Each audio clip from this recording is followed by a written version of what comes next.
Yo, everyone, hello. Back again, same time. More milk. More milk. More milk. No, I'm kidding. Yesterday, we played milk inside a bag of milk inside a bag of milk.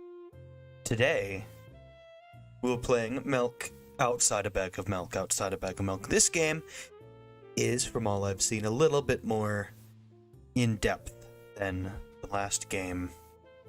Same concept, milk. But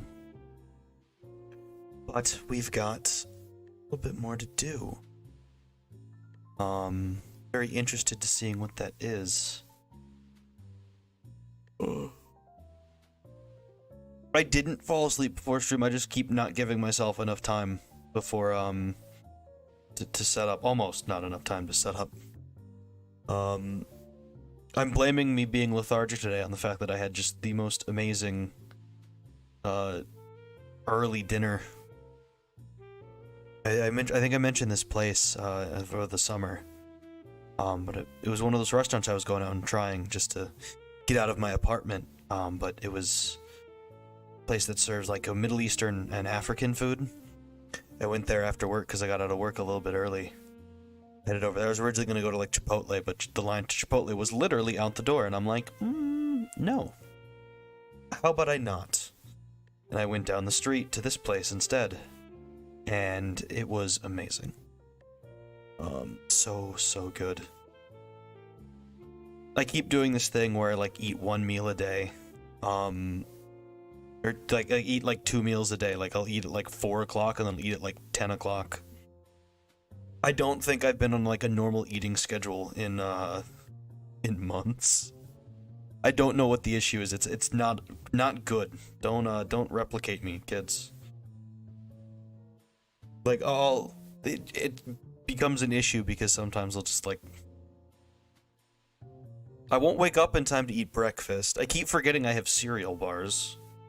And then I won't have time for lunch, so my food will just come at like 5 o'clock. Because I didn't have time to eat lunch. I'll go have a normal lunch tomorrow. I did technically have a normal lunch yesterday, but it was the most unhealthy American thing you could ever think of. And I think I could feel my arteries like clogging. I was like, this is taking years off of my life. It was really good though. It was like a steak tip burger, cheese curds on the side, and then a chocolate shake, and that chocolate shake had a donut on top of it. I'm like, this is the fattest thing I've ever eaten, and I'm so happy. It was so good. It also cost me like $30, so maybe good to not go there. I hope one day I can at least get more than like 7 or 8 hours of sleep. I want to sleep for like 12 entire hours.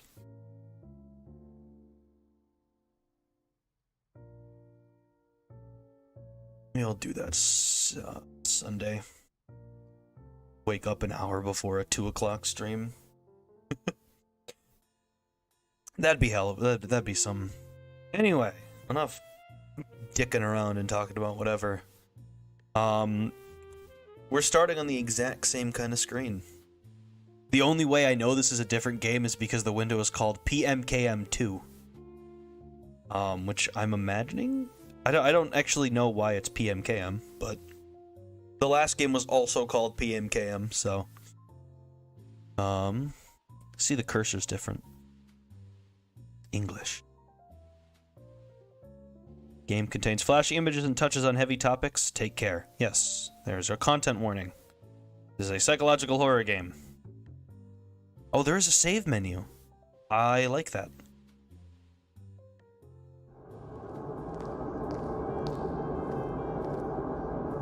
Huh?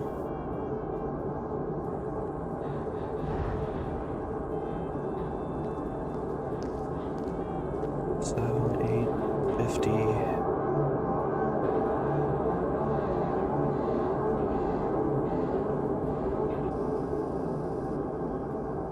store is closing soon.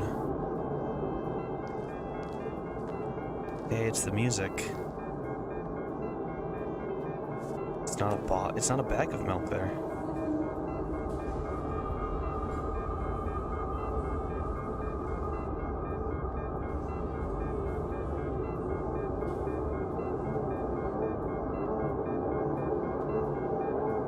Hello, can I...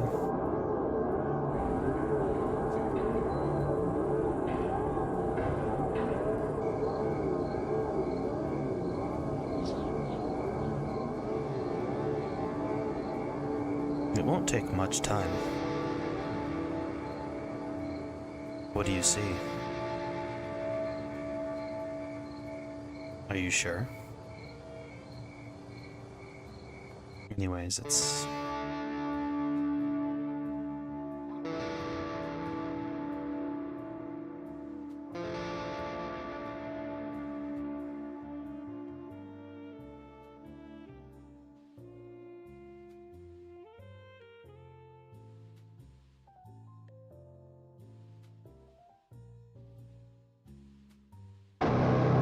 Yes, Mom. Oh, God.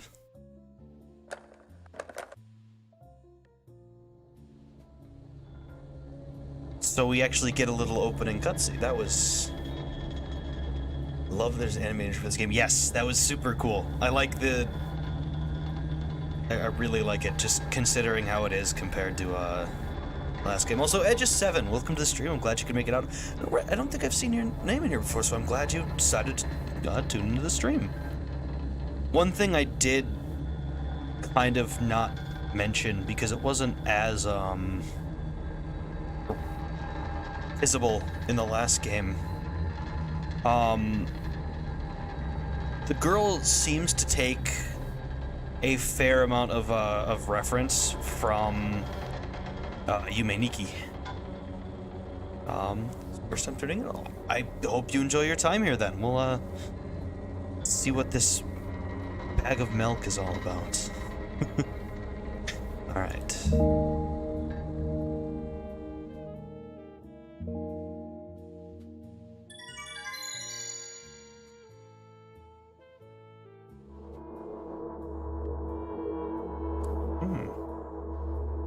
I'm walking to my room, trying not to look around. I don't know where I'm at. Playful shadows dance around me here and there. They dash all over the walls, the ceiling. One of those shadows whizzes past me, touching my face ever so slightly. I smile and continue walking, paying it no mind. Sometimes it's easy to lose self-control and track of time, spinning in a joyful dance. But I'm in a bit of a hurry here. Mom told me to go to bed.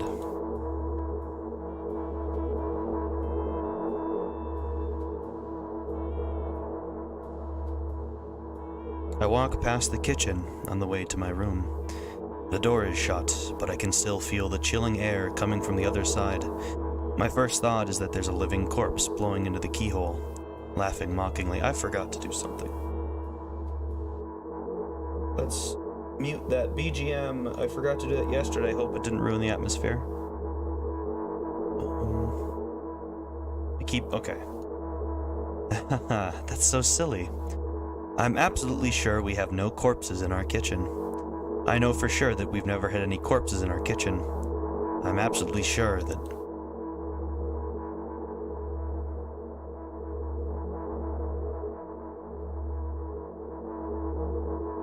I break into a run and dash toward the closed door. The shadows intensify their chaotic dance. Are they trying to stop me or calm me down? I don't know. It doesn't matter right now. Don't you get it? I wave my hands around as I run, trying to chase away my annoying pursuers. But then I suddenly realize that I won't be able to stop in time. I've got no other choice but to break the door now. If there's somebody inside, I'll surely scare them to death. But wait, how can I scare to death someone who's already dead? What if it actually revives them? No, I don't want that. What do I do? I couldn't fully complete my thought when my shoulder hit the door and it flew open. No corpses here.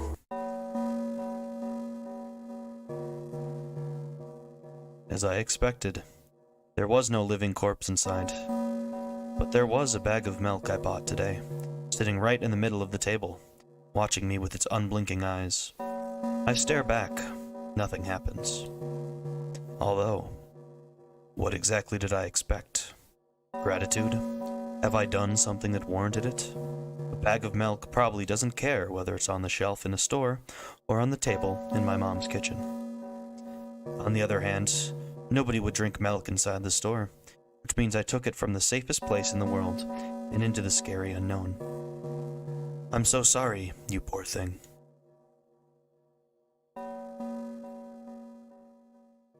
I turn away in shame and leave the room in a hurry. I only bring others trouble. I walk toward my room through a narrow corridor.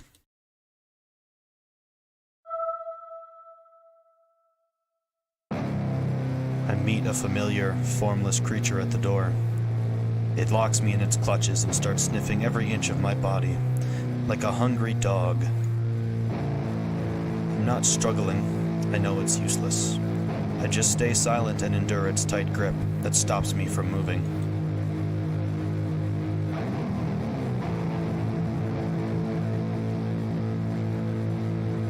After sniffing me from head to toe, the creature holds out its ugly paws, bearing a single claw, thin and sharp like a blade.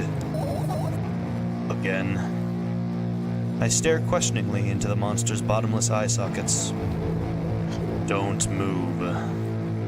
The creature squeezes my hands until my veins start bulging, and I just keep staring into the black cavities where its eyes should be, ignoring all pain. I've promised so many times. Stay put. The moment it says that, its claw pierces my arm. I don't feel anything other than the barely discernible crawling under my skin and the ring of tightly sprung sinews.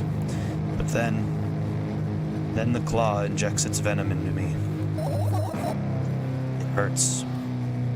A white veil appears in front of my eyes. My fingers cramp and start twitching frantically. I lose control over my body and slowly slide to the floor. Just like last time. But why? Why do I feel so hot? I feel my blood boiling up. Strong shivers run through my body, paralyzing every single cell, while my veins and arteries heat up, almost bursting from that pressure. I try screaming, but instead of producing words, I vomit thick, milky foam. The creature notices it and throws itself at me in anger, grabbing me by the throat while keeping the poisonous claw inside my arm. Kill me. Kill me. Hysterical screams resound through the corridor. In a fit of madness, the creature starts scratching my neck. Bright splashes fly everywhere, hitting the walls with a loud sound.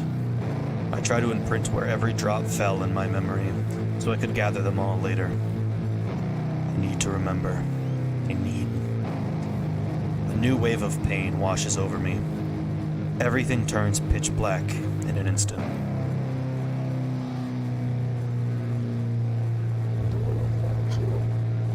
Say it. I'll never drink milk ever again. Say it. I'll never drink milk ever again. Say it again. I'll never drink milk ever again. I'll never drink milk ever again.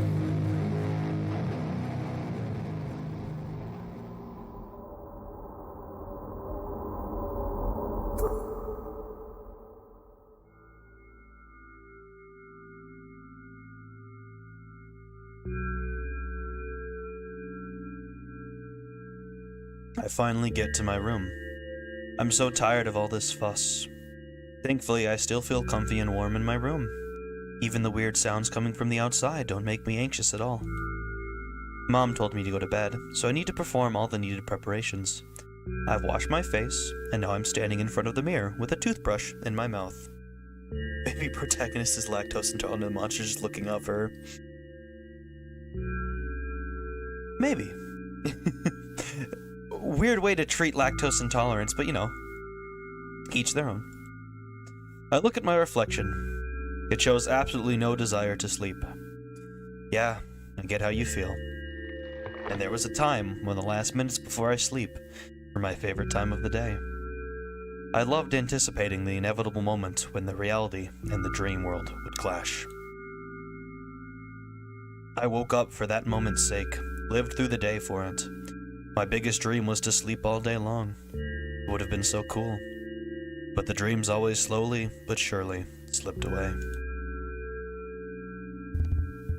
As if somebody fished them out of my head, one after another, until nothing was left. And now I have to sleep again, even though I don't feel any need for it.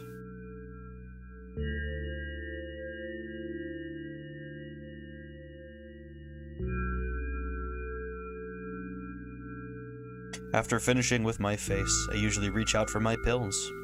It's funny, but I have no idea how they work separately, since I always swallow them as a bunch without thinking. Now I want to have a better look at it, twirl it between my fingers, to chew on it. I'd do anything to stall for just a little bit more time. A smooth, protruded red capsule is looking at me. It's covered in a murky, semi-transparent film, but I can still discern its contents. So what do we have inside you? I gently press on the capsule from both sides, and to my surprise, it turns out to be soft and squishy.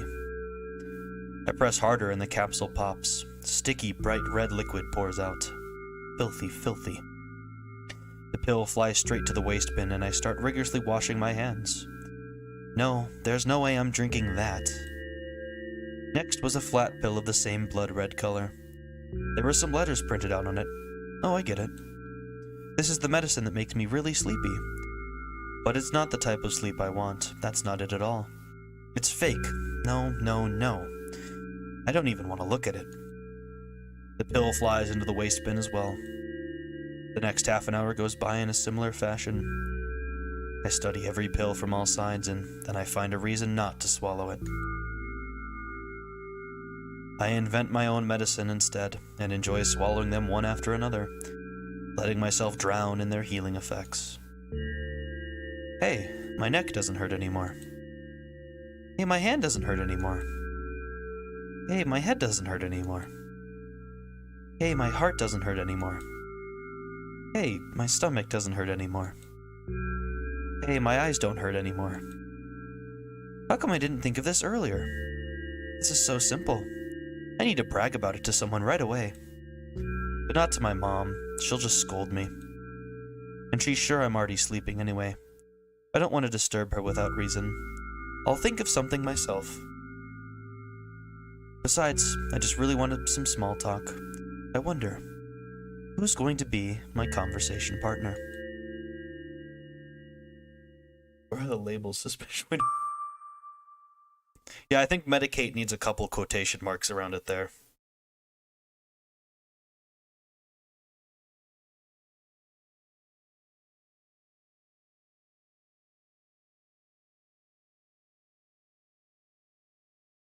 Hey. Oh. Oh, it's a choice.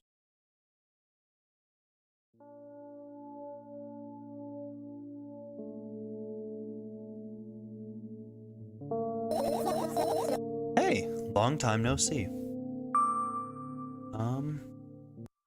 Okay, we can't save. Oh.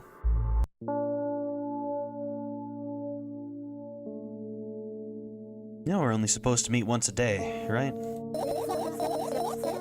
Why does your voice sound so grim? Naturally, I've read the manual. Judging by the pictures, the overdose side effects are the usual headaches, dizziness, exhaustion. Basically nothing I can't handle by myself. After all, now I know how to do it. You didn't reply. Aren't you even a little bit happy? Not even the slightest bit? Exhausted after today. It's not true. You need to go to bed. No! You've been in control for way too long already. It's my turn now. Alright. Stay silent until the medicine's effects wear off. How about that? Hey, you can't do that. You need to do your best to make me feel better. That's exactly what I'm doing. What a bully. Actually, why am I even worried about this? In reality, I don't need you. At all. I'm so energetic and I feel great, which means I can do anything. And you can only watch and agonize over your uselessness. I can imagine how angry you are right now. Made you so happy all of a sudden. And why would I be sad? Remember yourself a couple of hours ago? I don't know what you mean. Stop lying, stop lying, stop lying. Nuh-uh, I still don't understand. Whatever. Unlike you, I won't forget that pathetic, snotty girl for a long time. She just whines and whines all the time. Don't even try ruining my mood. I want to have fun while we're together, alright? So, you're the one calling the shots now? Her turn on the brain cell? Yeah. Well, let's see how long you last. We'll see, yeah? Am I really that pathetic? Say something. I can feel tears streaming down my cheeks, hanging from my chin and then falling on my clothes, burning holes in them. That was fast, but not unexpected. Hey, at least I tried. Go wash your face, then we'll decide what to do with you.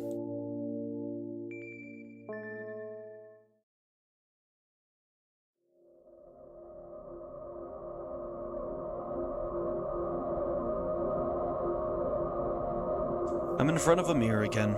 I keep staring at my reflection, trying not to get distracted by the sneery looks the walls are giving me, trying not to drown in their giggling. But then me in the mirror also shows me a creepy smile, bares her teeth at me. I shut my eyes, but that doesn't help. It wouldn't have helped even if I sunk through the floor. I start counting in my mind.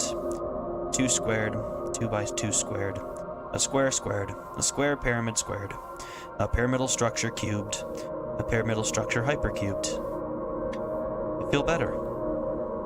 But my head is splitting apart now. Sorry for being rude. It's not your fault. It's never your fault. Fine, you can keep on blaming yourself, but don't overdo it. I don't know why, but I thought I'd be able to take control. I was almost ready to. I was sure I'd be able to change something. After all, I was able to buy milk, you know? Yeah, you ought to know how challenging it was.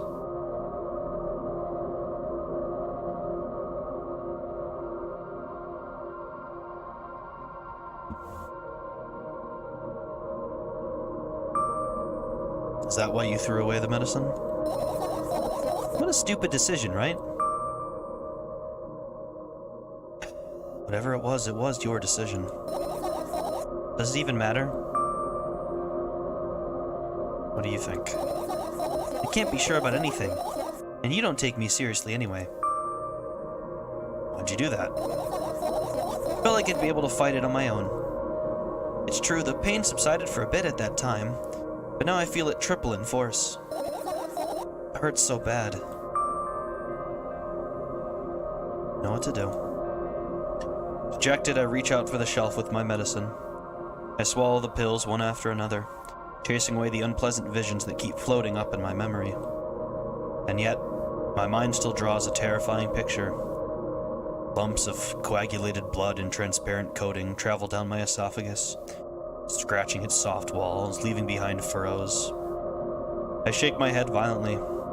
I don't care if it makes me feel dizzy or worsens my pain. I just don't want to think about something so repulsive. You still haven't changed. What do you mean? You're afraid of being alone. This worries you much more than pain.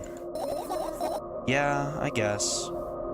I toss the last pill into the air and catch it in my mouth. See if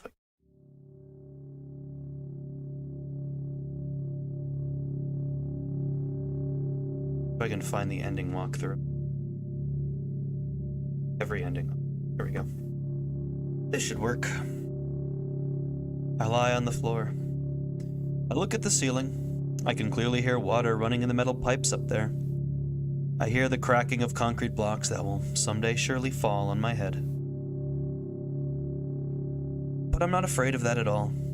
I can't imagine my death coming from above. Rather, it's rearing its claws from somewhere below, waiting for me to lose focus.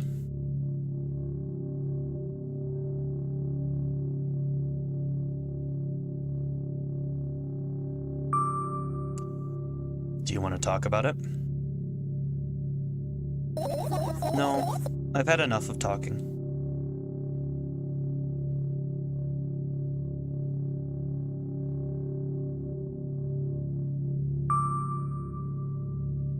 Oh, I see, okay.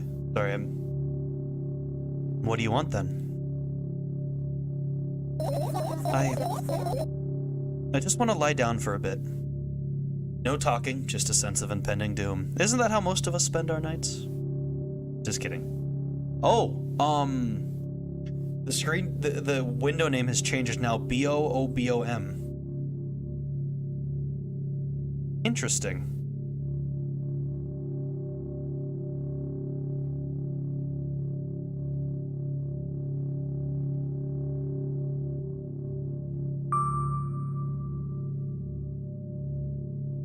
Even if the ceiling is bound to collapse, it won't be today.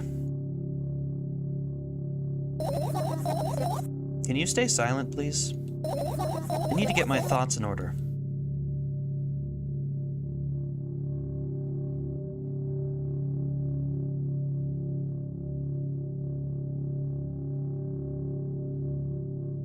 I carefully extract thoughts that are yet to be fully formed from my head and lay them out on the ceiling in orderly rows.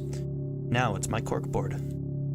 In hopes of seeing the whole picture, I switch them from one place to another, pile them on top of each other, scatter them around. In the end, I throw them off with my hand, annoyed, and start over. I can't do it. You can always imagine your thoughts as something small and swarming, like cockroaches. Ew, I hate cockroaches. Can I make them fireflies? I don't mind either way.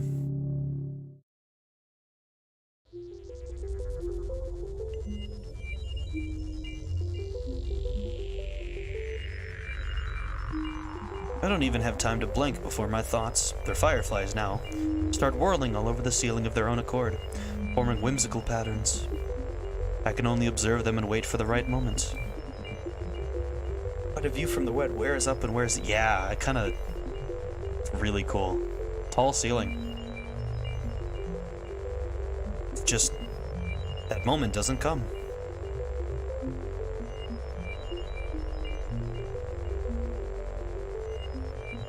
The mocking sounds of flapping wings coming from the ceiling make me start losing my patience. Enough. I hate you.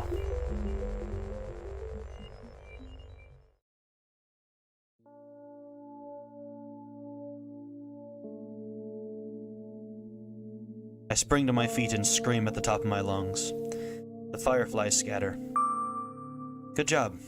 Now start over. No way. Unstable behavior makes you look bad. I don't give a damn. But that doesn't bother you? Should it? Yes. And what do you want me to do then? I don't know. It's up to you. You're at it again. What do you mean? Never mind. And I've changed my mind anyway. Please don't stay silent for this long anymore. I'm having a hard time without your help. Fine. I raise my eyes to look at the ceiling once more. Sadly, all my fireflies seem to be hiding somewhere. I need to find them. Let them and go to bed. No, you don't get it. If I'm thinking about something, I need to finish my thoughts, or else... I glance around the room.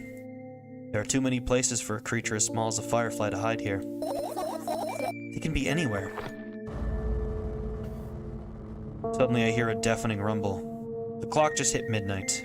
It's so late already, but I can't go to bed right now. Will you help me? Please, tell me you'll help me.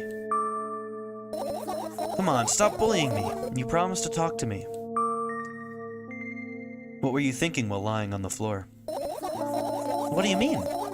You should know it better than anyone else. It's the thing. I have no idea. This is weird. Will you tell me? I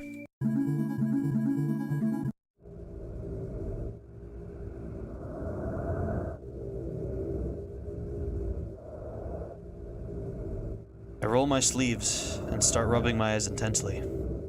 They are so itchy. Why are you crying? My eyes are itchy. Did you bring milk? I wonder if I tear out all my eyelashes, one after another, will my eyes stop itching? I wonder if I tear out all my eyelashes, one after another, all my eyelashes, one after another. If I tear out all my eyelashes, one after another. What have you done? I need to gather the glass, and then I need to have a bath, and then... Here, drink some milk. No. That was really good. I stand in the middle of the room, my mouth agape, gasping for air.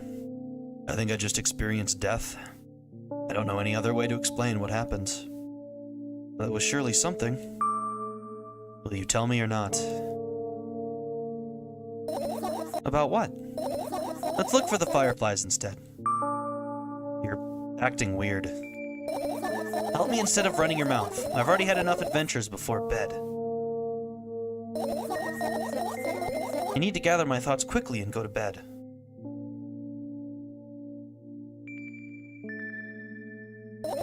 And my thoughts are hiding from me. To be honest, I have no idea where to look for them.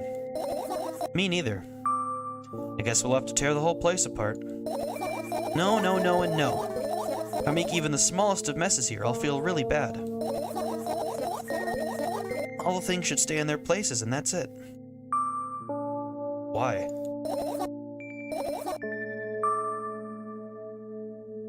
Trying to come up with a reason right now? Who, me? No, of course not. I think you forgot to put up your mind block. I can see through you. Rude.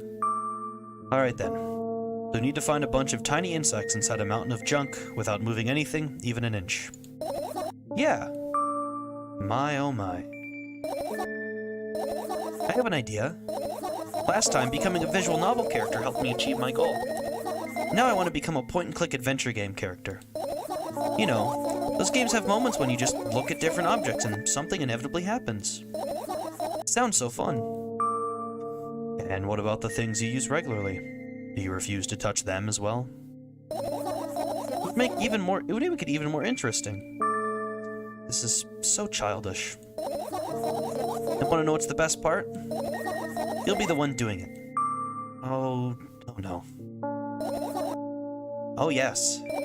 I start panicking as soon as I get in a multiple choice situation. They'll just keep changing my mind and I'll end up crying and running away. Do you want that to happen? You're such a handful. You've already proven that you're able to make decisions. Why not continue on that road? Come on, don't be so boring. Just teasing you. You don't have to bear the whole burden. Asking for help is a reasonable decision, too. Let's begin already. I go to the middle of the room and look around. Where would I hide if I were a tiny firefly? Ah, this is so thrilling. My heart gets warmer from the pleasant anticipation. Hey. What? Look down. I look down. After a moment, a small ball of light and warmth crawls out from under my sweater. Wowie! There's smoke coming from your clothes. Whatever. Enough adventure, but let's go on an adventure to search for fireflies. It's alright. Oh. I carefully grab the firefly. It's pleasantly scorching to the touch. I put it on my shoulder. I'm sorry, little guy. Time to come home now.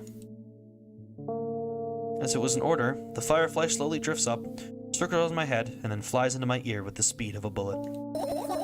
It tickles. One down. Let's look for the others. Yeah.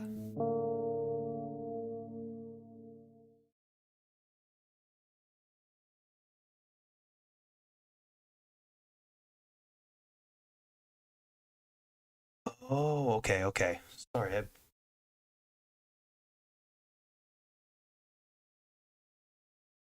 So this is the point and click part. I realized, so I inadvertently got the first death sequence.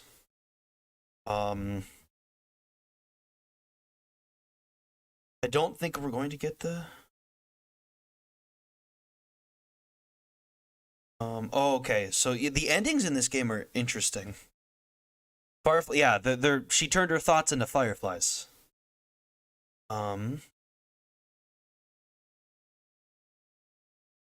Okay, I know what to do to get the rest of them now. I get it now.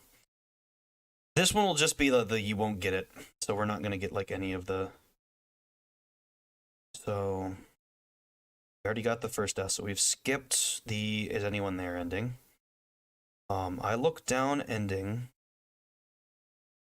We have not skipped the...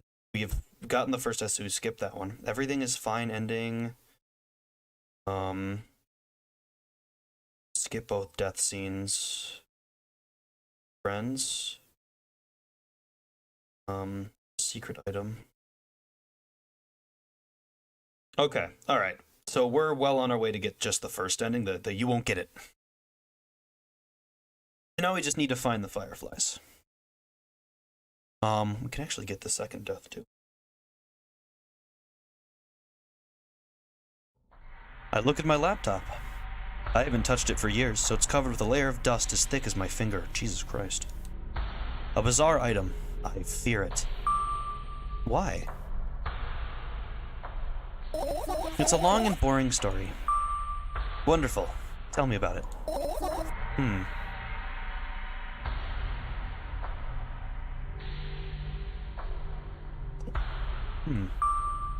I insist. I don't remember how it appeared in my room. One of my parents probably brought it here because they couldn't find a better place for it. They didn't prohibit me from using it. On the other hand, they encouraged me to do so. Sure, I've spent my whole days in front of the screen. Games, drawing, engineering calculator, 3D modeling. So much fun stuff to do. You had amusing hobbies. Yeah, I did. Before entering the web. Imagine this. You're a hamster that lives underground. You have everything for comfortable living. Did you imagine? As always, your analogies are spot on. Okay, I imagined... Alright, so you're a hamster that lives underground. You have everything for comfortable living, okay? Okay. Wonderful, and here's the situation. You're a hamster that lives... Okay, I got it. You want to talk about something else? Yeah.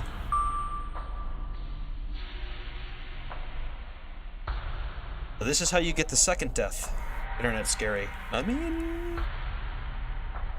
Can't say she's wrong. On one wonderful day, someone digs you up from your hamster house and brings you to the pet store. Now your new home is a cage. It's way more comfortable and warm compared to the underground. And the most important part, you have a lot of neighbors here. Their cages are identical to yours, and the other hamsters look identical to you too. That means you were all the same. Apart from the fact that they were born at that shop.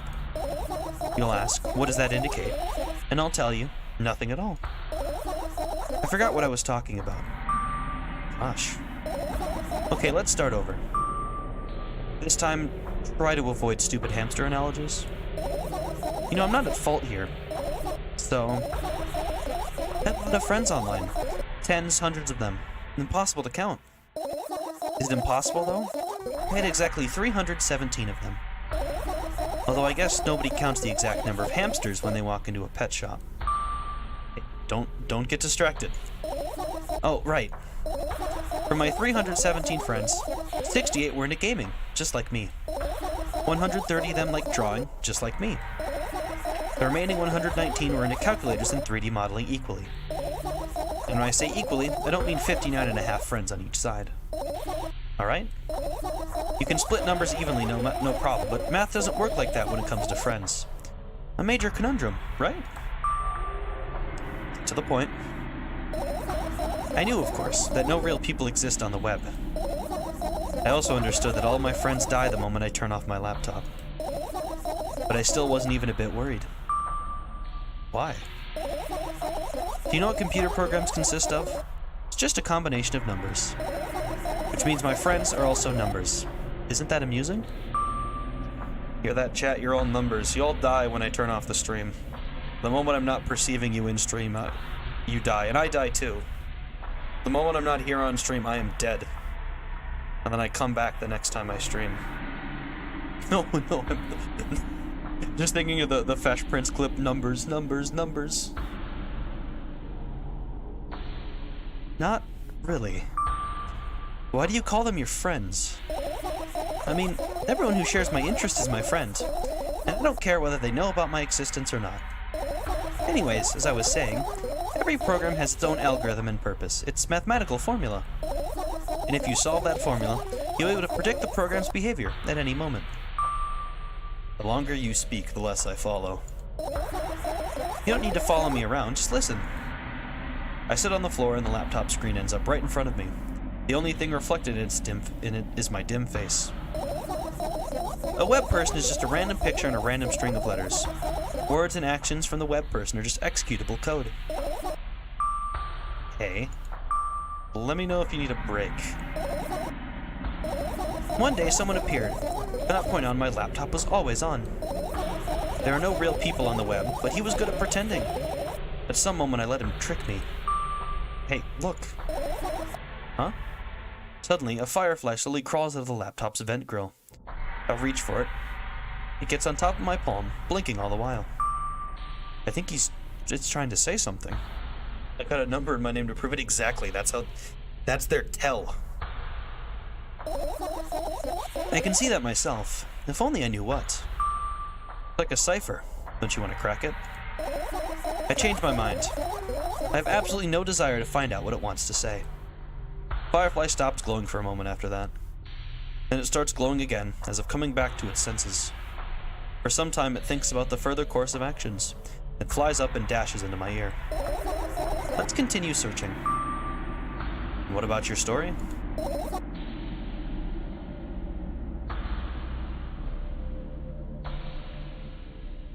Okay.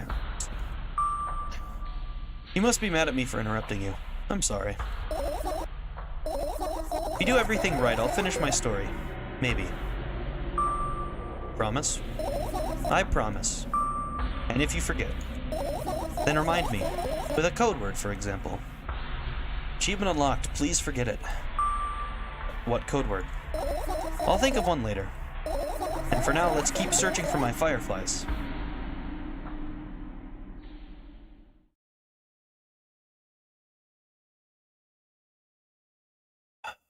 Alright. Is everything selectable? Almost every... No, every... Ooh. It makes me want to click it. I can't.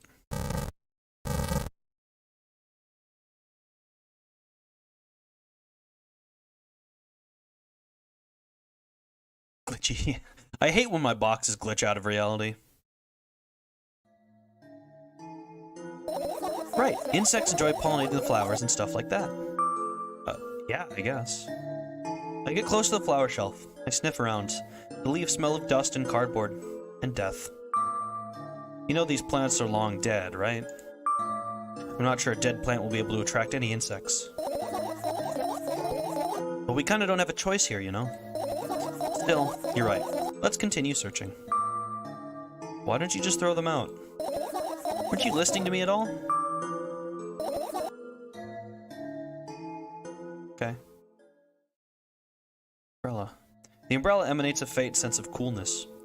No wonder. It's the only thing that defends me against the thunderclouds that gather under my ceiling. Such a blessing that it can do it without my help. Still, a firefly won't hide in a place like that. We'll catch a cold and be unable to fly. Alright. Continue searching.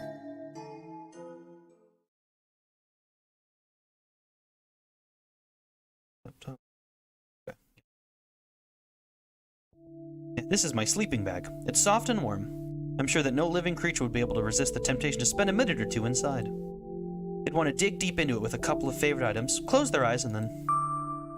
Hey, did you fall asleep? Huh? I gently slapped my cheeks to return myself to senses. It's already way past midnight. Usually I'd be sleeping like a log at this time, but right now I can't. Hebrew, welcome to the stream. I don't know why I immediately followed with that. I'm glad you could make it out to the stream. I don't recognize your name, so I think this is your first time here. Thanks for stopping by. We're, deep in the middle of a game about milk. Let's continue searching. Hey, maybe we'll find something inside. No, my thoughts don't have a feature of putting to sleep. Quite the contrary, they always cause insomnia. Just like tonight. Okay.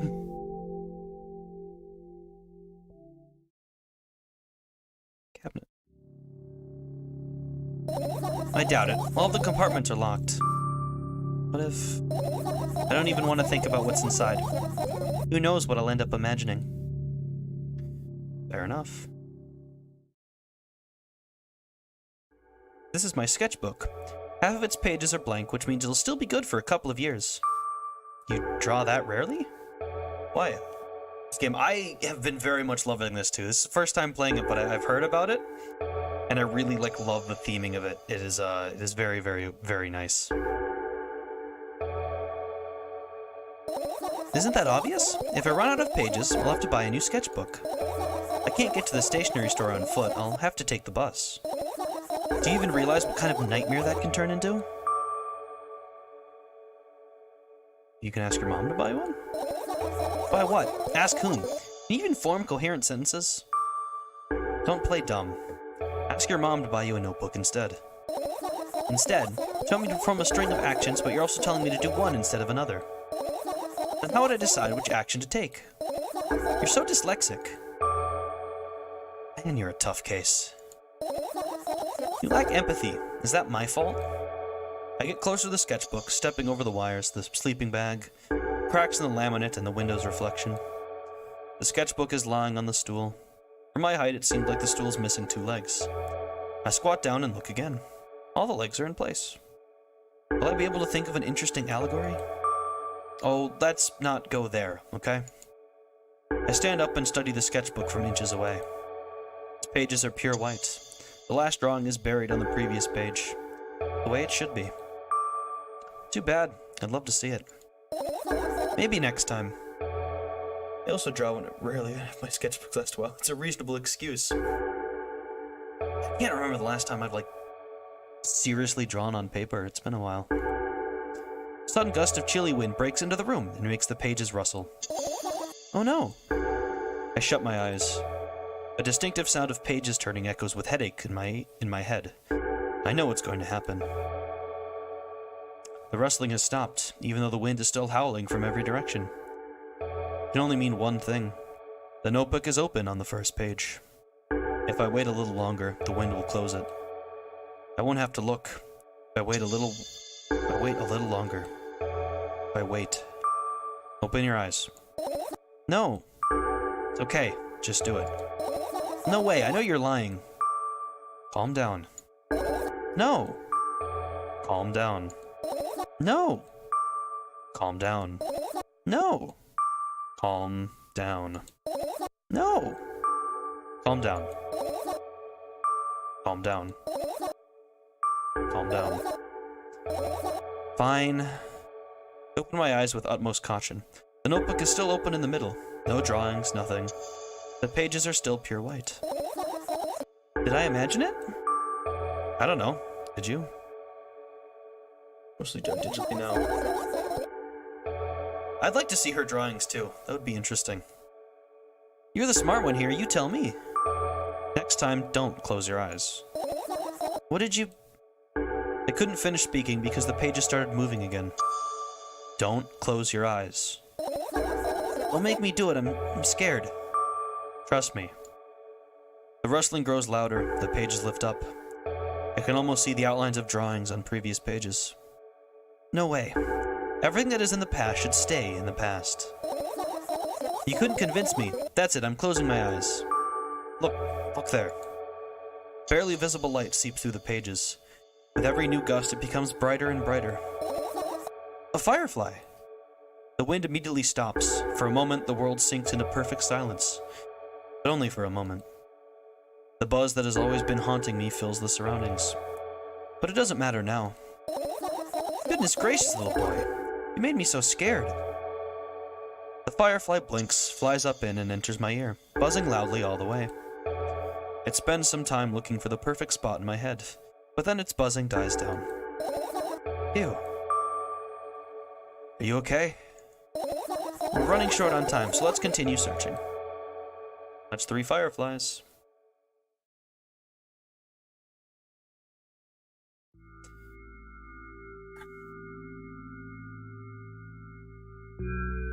I look down. My school bag, worn down and silly, is almost screaming of its own uselessness. From another angle, it looks like a full belly. Its contents are also regurgitating, decomposing, and turning into a sticky, mushy substance. What a cool image. I need to remember this. Totally not cool. Tell me what's inside your bag instead. Nothing special. Mostly just all sorts of books. I've taken out all the pens and notebooks out of there. I'm not interested in anything else. You used to go to school, didn't you? Yeah, I did. I had a blast all the way. Are you sure you understood my question? Do you think everything in my life should be doom and gloom? Well, you're wrong. Alright. What did you like the most there? Well, the rooms are really bright, not like at home. That's it? Don't rush me. Let me remember. Well, the beds were also soft, and the food was nice. By the way, I attended all the classes. The others always skipped. They probably got told off so hard. I smiled gently, absorbed in warm memories. You never graduated, though. Yeah. You remember your last day there? It was a normal day. Dad picked me up earlier than usual. He told me that I'm already too old for the school curriculum. I also realized that some time ago, the tasks were way too easy. Then we got into the car and went home. Mom greeted us there, we had dinner, and went to our rooms. What happened then? I don't remember. Does it even matter? Tell me about it again. Is your memory that bad? Please. Oh, fine. That day, Dad picked me up from school earlier, explained to me that I needed to grow up. It's not like I could completely grasp what he meant. Either way, I didn't resist. We got into the car and went home. Mom greeted us there. We had dinner together and went to our separate rooms. Satisfied?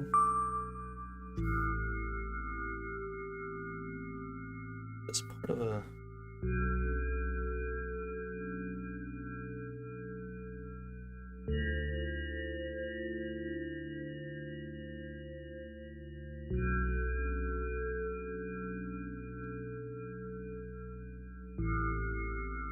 Your opinion about the game when you finish? Absolutely, I did that.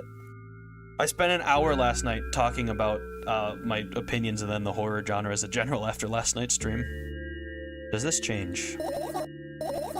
Dad dragged me out of the school building while I was scratching and biting. The teachers didn't interfere. That scene was ordinary for them. Who knows what the little brat has done?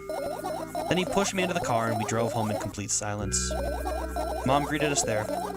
We had dinner together and then went to our separate rooms. Please, let's not discuss this further. No? Well, tell me again. Dad bought milk on our way home. Again. I hate milk so much. Mom was not home. Again. I hate Mom so much. What happened next? Suddenly I feel someone's eyes on my back. Knowing that these moments should never ever be ignored, I turn around. But there's nothing there. What happened next? Everything that happened next happened after something that led to everything that happened after what happened. I look at my bag again. Light pouring into the room through the window glints on the metal parts. And there's also a shadow underneath it, which means it's real, sadly. Whatever, I don't care anyway. I almost end up kicking the bag in a fit of sudden anger, but I manage to stop myself in the nick of time. If I move it even an inch, the whole picture will collapse and I'll go blind. It has already happened, countless times. What do you mean you'll go blind? I've spent months memorizing the location of every item in my room. It's why I can see them so clearly and vividly. You won't get it. Look at your feet. I look down and see that a small insect is crawling toward me from my bag.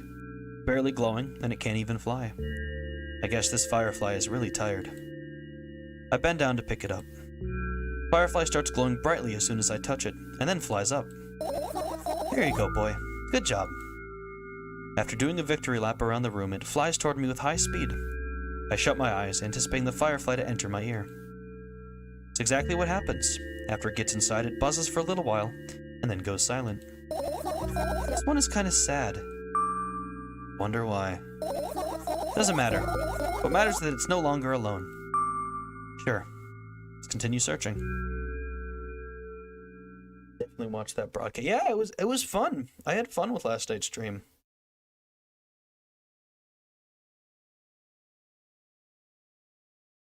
Oh, now we can finish searching.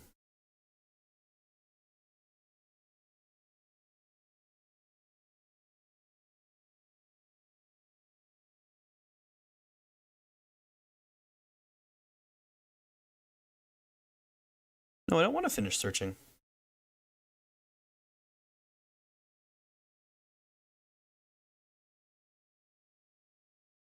I don't want to finish searching, though. Hold on, why is it so hard to, like, find any... I have to? But there's still more. Is it so hard to find, like, a... Do it? Yeah, we didn't check all the... Oh, actually, no, I can still... So that's... Okay, it wasn't lighting things up for me, but I guess it's because I searched them. Yeah, okay, alright. I thought it was, like, locking me. No, I... This game is so weird to try and get all the endings in. Little pill bottles. I look at the amount of pills and it makes me feel dizzy. I want to think about it, I don't... What's wrong? I've almost skipped my dose for today. How reckless! I could have died. Hey, calm down, you've already fixed that. Yes, because you ordered me to. Is that an accusation? Of course not. It was what saved me. Well, that's reasonable. I heave a deep sigh, come closer, and extend my hand. Wow, it's warm. The moment those words leave my lips, one of the bottles overturns. Pills rain down from it, and along with them, a firefly. Hooray! Yeah, those are for other, that's a button for other endings. After circling above my head a couple of times, it finally lands in my palm. The firefly rushes up my arm, and upon reaching my shoulder, crawls straight into my ear. My mind becomes a bit clearer.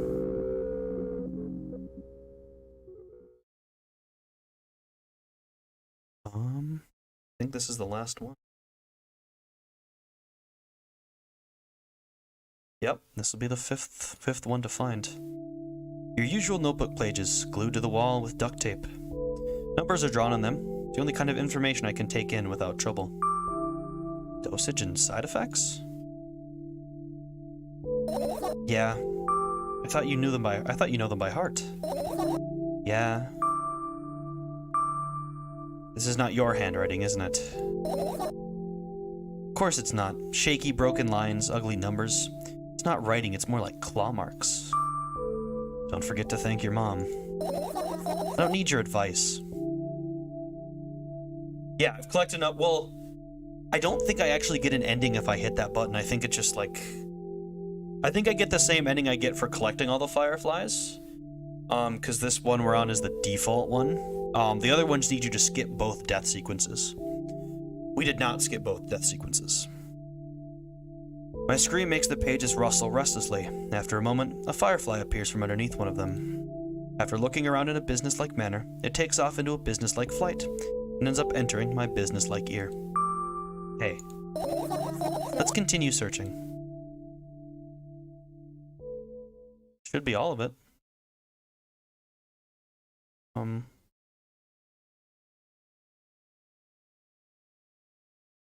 Oh, couple... Oh.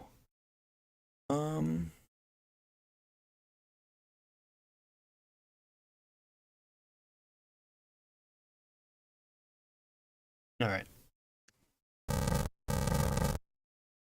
Still cannot click the boxes. Well, we found all the fireflies.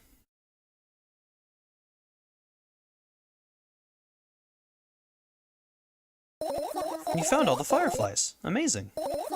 I guess... I've managed to gather my thoughts, but something still worries me. On the other hand, I wasn't supposed to be happy anyway. Why not? If I lose something and then find it, it's just going back to the starting point. No changes at all. A zero sum. And happiness is always about being positive, right? You shouldn't think too much, it hurts you. I want to sleep. How about you get some fresh air before sleeping? What do you mean? Well, go to the balcony. Breathe in some air. Somehow those words triggered a panic attack in me. I subconsciously step away from the balcony. I don't think it's a good idea. Why? This may sound silly, but I feel like someone is watching me. So, this is how you trigger second death. There's no way somebody cares about you that much. Just for a couple of minutes, okay?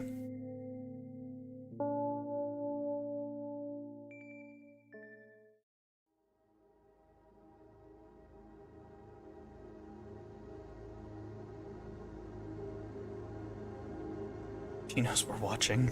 No, we're the person. We're the character. She knows. She made us do this. My apartment building looks like a bottomless cooking pot, but instead of soot, it has hundreds of concrete metal boxes on its walls. There are lights on the windows. There are muffled voices coming from the inside. The howling wind spirals up and splits into hundreds of independent streams. Seems like it wants to be heard by every person living here. Must feel so lonely, living in endless silence. Apartment building's pretty weird, isn't it? I could see the horizon from my window before, and the building grew for miles in both directions. I guess at some point it circled around and closed on itself. Nothing unusual about that. How do you feel? I definitely feel something. Sometimes that's more than enough. Still, you're anxious, aren't you? Of course! Moreover, I'm completely terrified. Was it that obvious? You're looking in every direction, but not up. Ah, this. I've already told you, haven't I? About what? Ah, you know, small stuff. Can small stuff make you terrified? It's hard to explain. I climb up the metal railing and let my legs hang down. I sneak short glances at the abyss from time to time. It replies with angry, cold breath. That's how we interact, like old friends. Sometimes I feel like the whole world pretends to be crazy. Up is that big O thing. O? As if it's trying to make me believe in something that doesn't exist. That's weird, isn't it? Yes, but at the same time it makes me feel a little bit happy. Everything around me was created for my sake. Deceive, trick, confuse me. If that's true, I guess I'm not so crazy myself after all. You believing in this is the definition of craziness. You're probably right. Another gust of wind blasts against the pot's walls, smashing the glass to dust and blowing away the concrete crust. I, on the other hand, feel a gentle breeze that only ruffles my hair. I still haven't come up with a code word. You were the one to remember your promise. You don't need a code word anymore. I don't like when this happens. I want to remember certain things only when I want to. Nonetheless, you've made that promise. And I'll keep it. But you need to keep in mind that from this moment on, every word will bring me pain. I bend down and imagine falling into the abyss. I have exactly 2 minutes before I meet my end.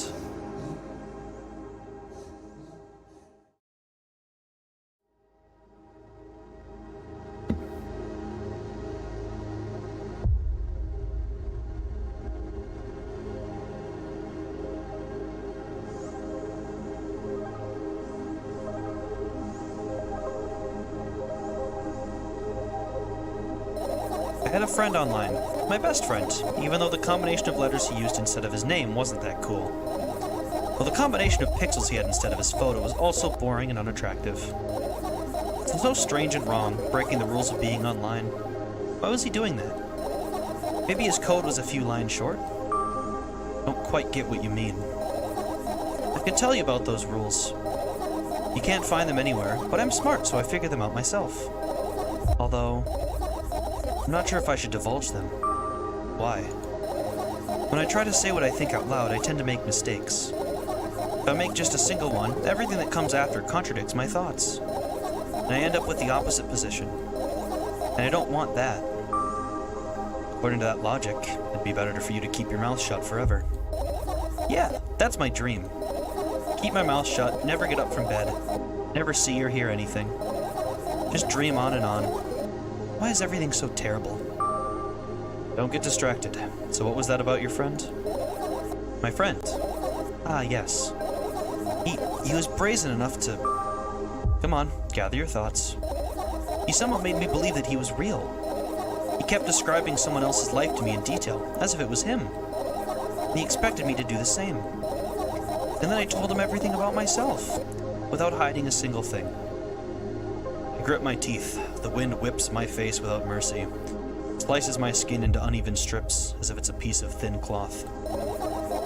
He knew more about me than anybody else in the world. You know what he did?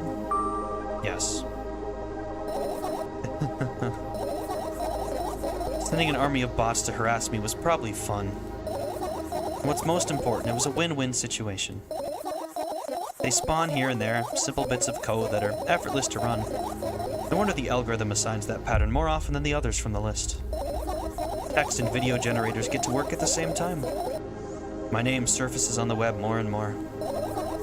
It's unbearable. Unbearable.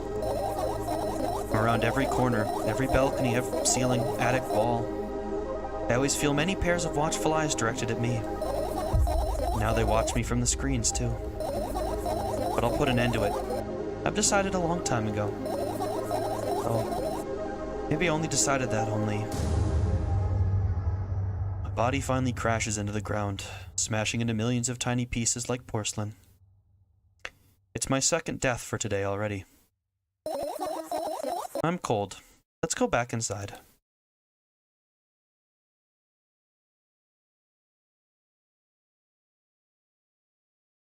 Lord.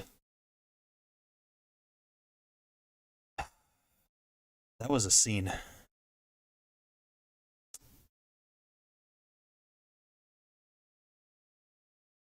I gotta... Oh.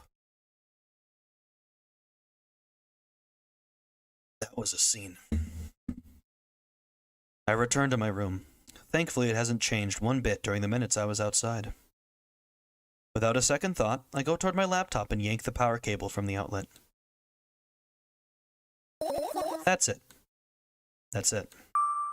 That's it. What are you going to do?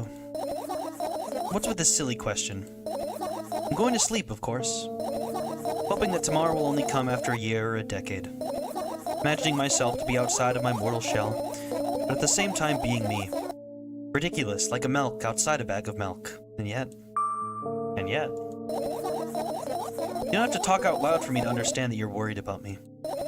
I know that already. I also know that our time is running short. You won't take another pill. Of course not. In fact, I won't take it tomorrow either. The day after tomorrow. And never, ever. It's a goodbye then? No. I have one more small favor to ask. A really, really small one. Describe your life in detail to random strangers. What is it? I've blurted out way too much today. A lot of stuff I'd want to forget forever. I don't blame you. Was it really necessary? You'll see tomorrow. No, I wouldn't be able to sleep like this. Fine. What's the favor? I nervously scratch my wrist and bite on my lower lip. Wait a minute. You're afraid to tell me? Yes. I'm also scared that something bad might happen if I tell you. Broadcast your... Yep, well, all the VODs will stay up. Unless YouTube decides to banish me to the ether, all my VODs will stay up. Forever. I'm also scared that when something bad happens, something way worse will happen. Stop. Get it already. Still, I won't leave you alone until you tell me. Bully. No, you.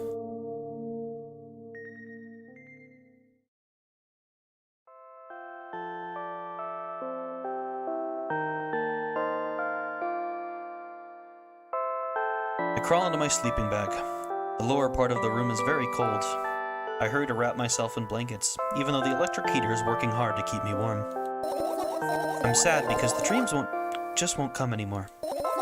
You won't believe me if I tell you how I dealt with it at first. Of course I'll believe you. I know, it was a joke. Well, anyway, I washed my face, brushed my teeth, and lied down and started imagining that I'm watching a dream. I didn't sleep at all, of course, and always looked sleepy in the morning. After a week of insomnia, I started feeling weird and seeing things. Letters floating in the air, strange silhouettes that appeared in the most unexpected of places. Bulging eyes with trembling pale pupils. It was scary, you know? And one day I almost died. I just collapsed in the middle of the room and couldn't move for a while. And then silhouettes, letters, and eyes were hanging over me and hissing. It was horrible. And, well, deserved, I guess. Felt like I was caught in the biggest lie in the world. Yes, it felt exactly like that. After that, I stopped. But the silhouettes, letters, and eyes stayed here. I guess they like this place. They always follow in my wake, peeping at me, and kinda scared of them and can't even argue with them. But today, well, still too scared to tell me? Of course, they're still listening, you know. Use your hands. Alright. I start chaotically twirling my fingers with enthusiasm, forming complex shapes. You want me to tell you a bedtime story? And I was trying so hard here. Don't you get it? They'll hear you. Relax. Nobody can hear you. So what do you say? I'd be happy to, but I have no idea how to tell them. Oh, it's incredibly easy. Just talk about something without stopping. Sounds silly. But it's not. And meaningless. You don't know what you're talking about. I know enough to realize that we'll just end up wasting time. Let's focus on something actually important. Boring. Fine. Close your eyes.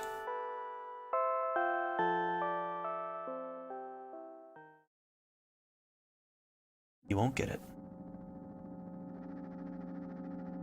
I wake up on a wooden bench. In front of me lies a narrow, dimly lit alley. An awfully familiar road. Where could I have seen it? Finally. I hear a voice coming from the side. I turn around and see a boy with a weird expression on his face. You're late. Who are you? The boy blinks in bewilderment. We're not going anywhere like this. Try again. Then he takes a very deep breath. You are late. I stare at him, confused. He stares back, also confused. Sorry? The boy nods, satisfied. See, much better.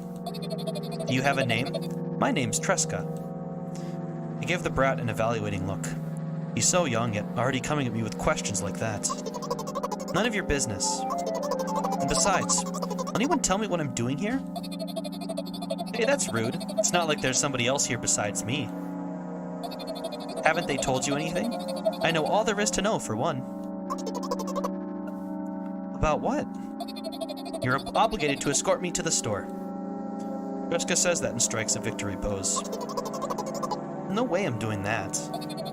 You do understand that refusal is futile. Well, aren't you full of yourself?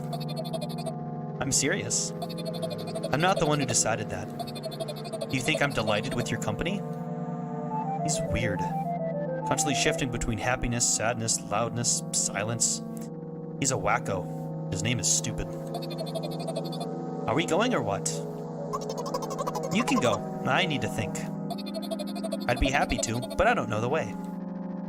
Tresca puts on a cunning smile. I bite my lower lip in frustration. I'll be honest with you, I don't like you. He simply burst out laughing in reply. I do like you, though. And he grabs my hand without hesitation. I don't even have time to retort. Lead the way. Our trip to the store went fine, not for the fact that Tresca was walking way faster than me. And on the other hand, at times he stopped abruptly and went backwards, studying the ground underneath his feet. In the end, the trip took a lot longer than it should. Reaching the store's doors, we were greeted by a sign. We're closing in 20 minutes. Who had the bright idea to indicate their working hours in this way? They probably have special staff for this. Someone who runs to change the sign every 5 minutes. It's convenient. Are you joking? Yeah. So annoying. It's much better than being boring. How old are you, by the way? None of your business. And what's your name?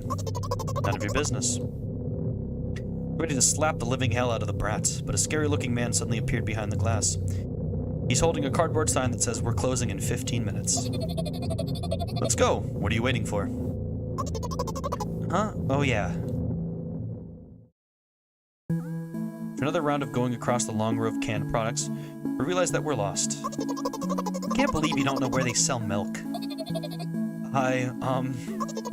Maybe we should ask somebody for directions. Sure. Hey, wait up. Tresca lets go of my hand and walks confidently towards one of the few store's customers. That person is standing with their back to us, studying something on the shelf. Hello, can I can't hear neither the second part of his question nor the reply he gets. But my good-for-nothing friend freezes in place, looking the customer straight in the eye. I hurry toward them. Is he yours? The customer talks to me. He speaks with disgust while wearing a scornful expression.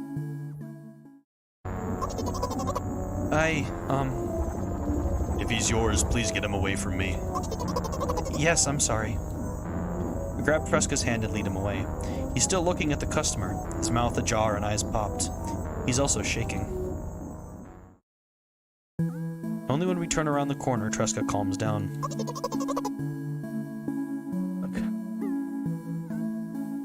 I'm not sure what you mean, Ebru. Tresky Hixie stopped responding.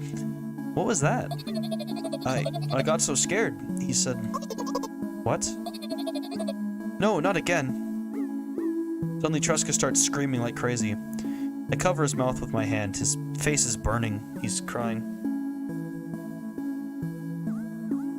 I don't know what language that is. I apologize. I only speak English, I'm sorry.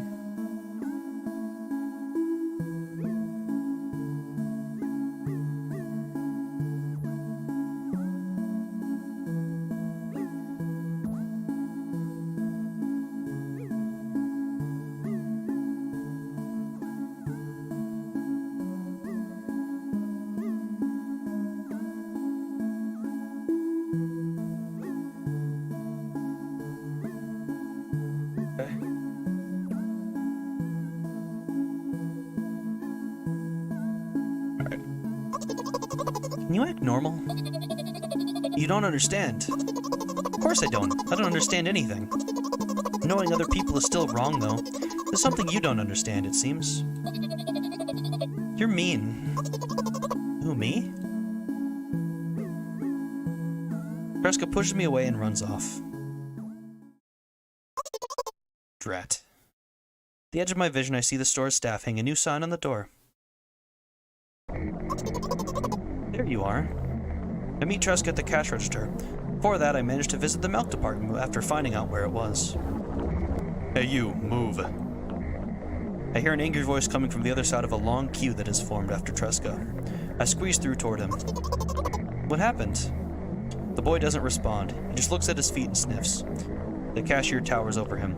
There's a bag of milk lying between them. Is he yours? Yes. Just leave him home next time. Be random, but I want to sleep. Okay, okay, so it did translate correctly. If you're tired, if you're tired, you can sleep. You know, the VOD will be up. No need to worry about that.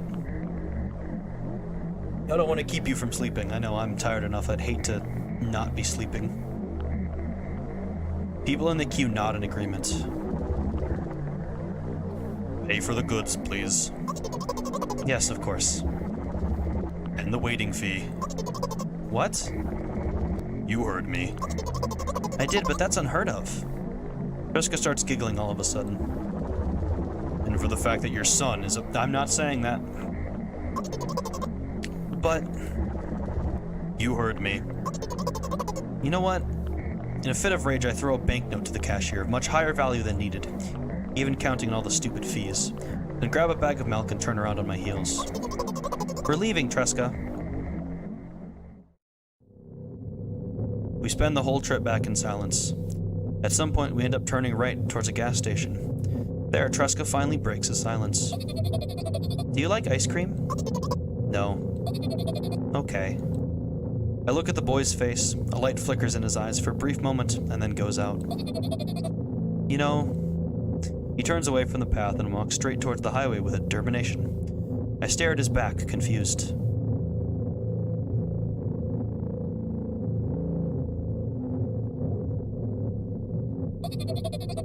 Seems like you're not helping me at all. A new playful light flickers in Tresca's eyes.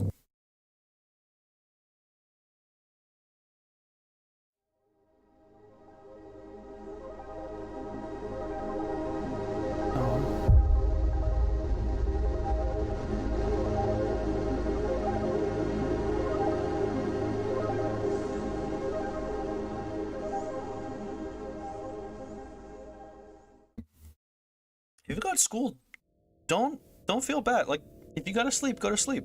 It's... The bot will always be here. Don't worry about it. It's all good. Here's our first ending.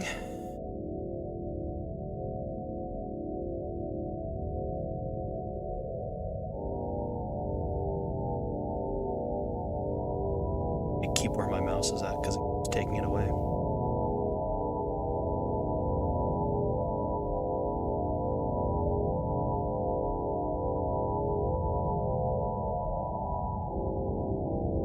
Yeah, it just is completely right.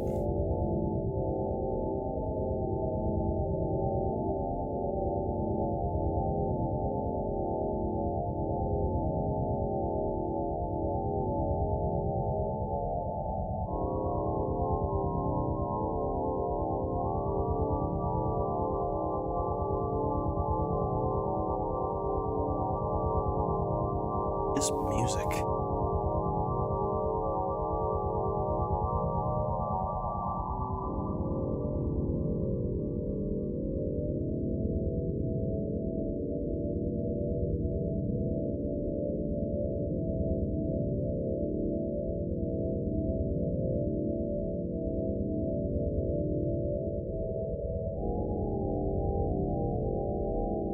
Pretty late, so I gotta sleep soon. Not a problem, not a problem. We have seen one ending, so.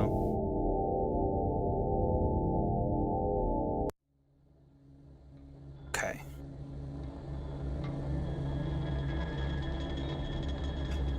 Go continue, we should start somewhere in the middle. Now, we're ending hunting. Anyone there? Skip the first ending.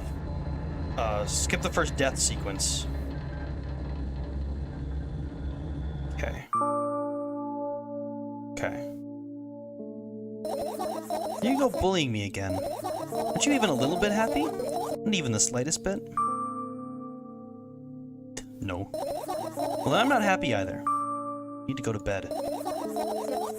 Alright.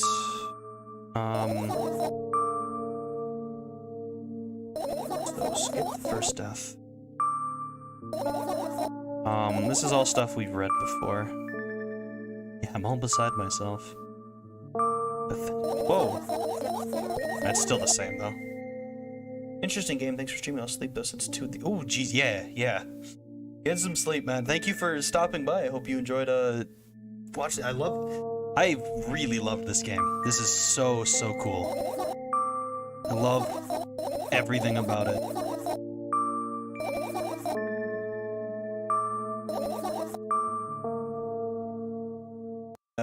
like even just one ending of it's so cool. The visuals and everything, fantastic. Yeah, this is all the same. Oh, actually, I want to see.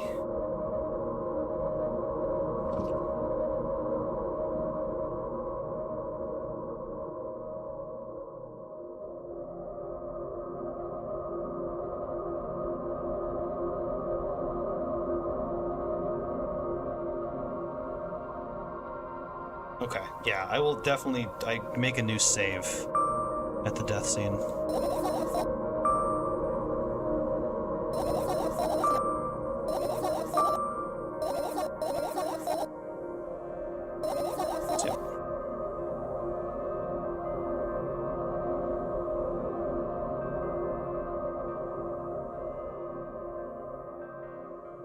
Yep, the next stream will be Sunday, 2 p.m. Central Time, translated in your own time zones.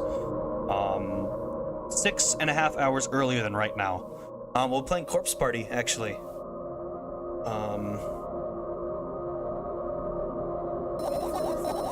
Alright. Yeah. Yeah, I definitely need to make a save earlier than this.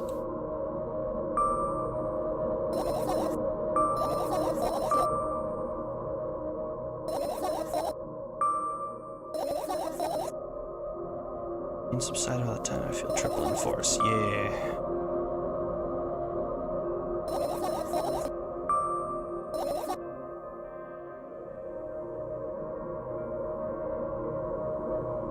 I'm trying to just take in everything again and think about it. Alright. First death. It's all the way back when she's lying on the floor, yeah.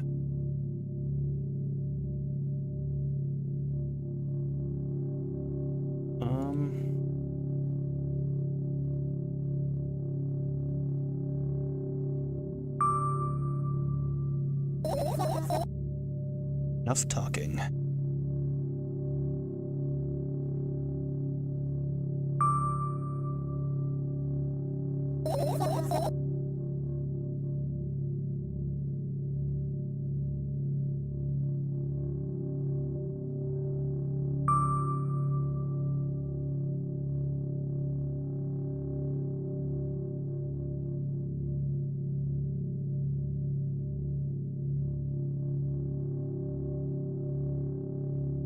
Oh, we did successfully skip the first death.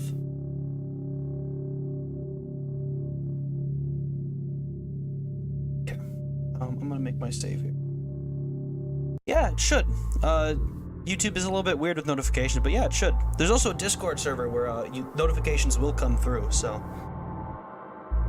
I tweet all of my streams on Twitter too, all that stuff.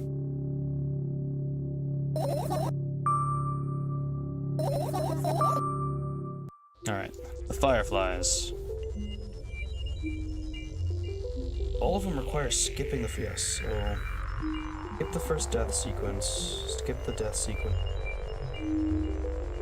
skip both death scenes, skip both death scenes. Yeah, okay, so I will make a save when we get actually 4:43 in Turkey right now. Ooh, that's very early, yeah.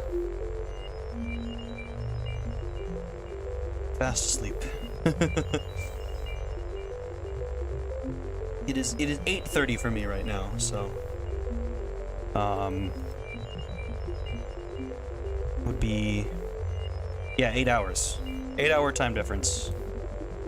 So 2 p.m. on Sunday would be 10 p.m. I believe. Mocking sounds of flapping. And banishes them all.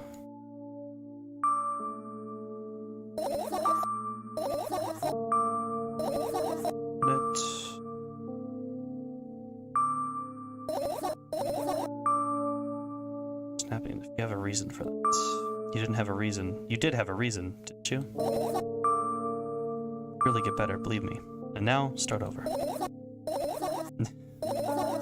You're at it again.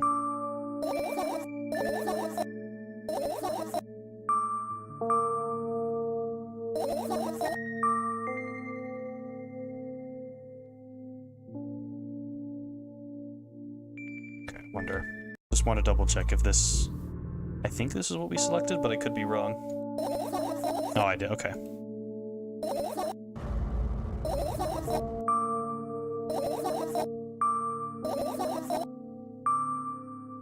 Oh, this is... Okay, so this is how you skip the first death sequence.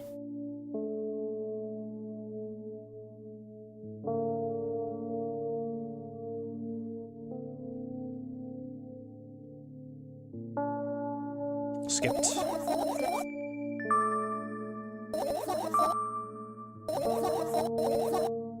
Alright.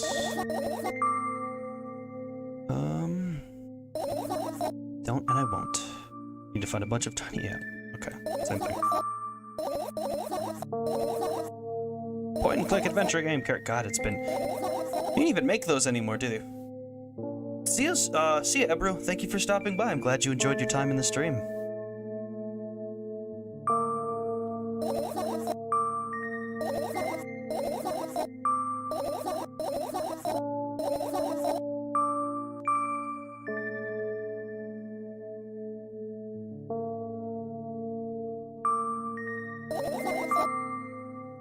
Yay, the first one.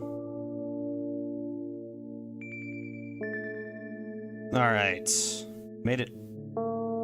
Not quite to the point and click part, but.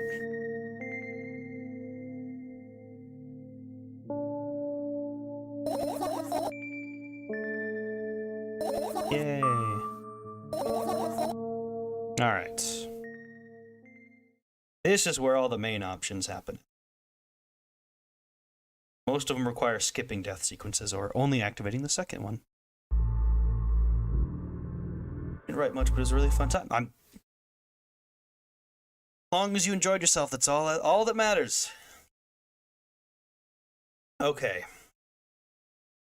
Find 4 of the fireflies.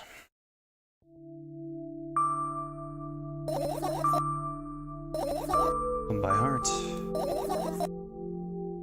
Claw marks. Don't forget to thank your mom.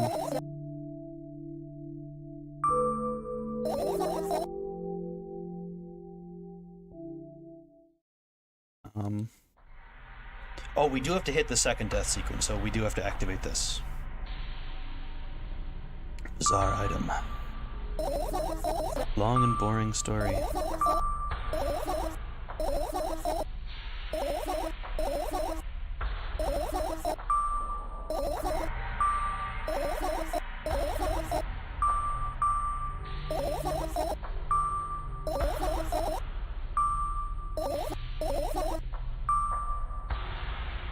And hit the second death sequence.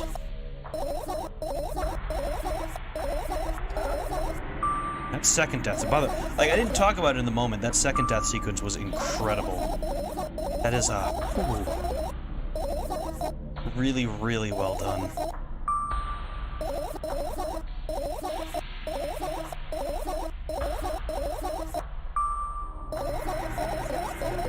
Odosodus means see you in Turkish. Okay, nice. I learned Turkish today. I'll see you later, Ebru.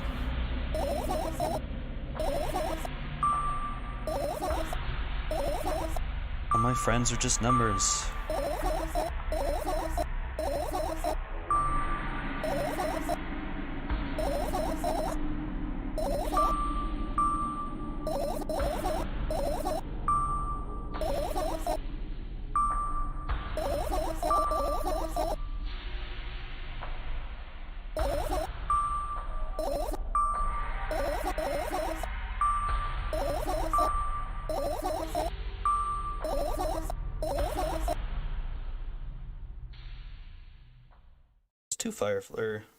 That's 3 fireflies.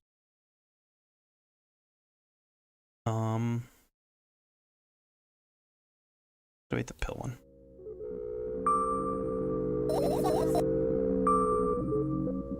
What happens when you say this? Oh, you're right.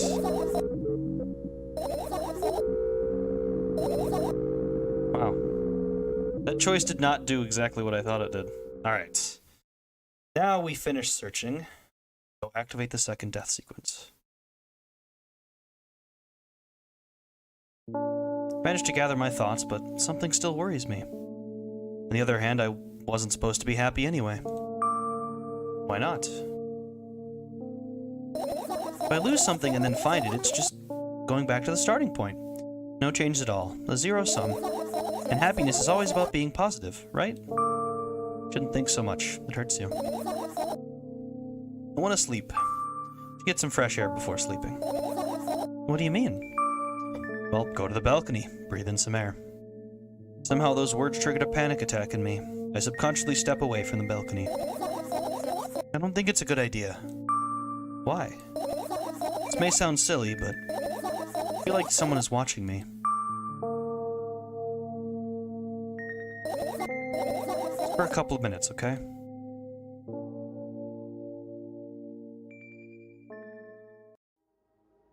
Alright.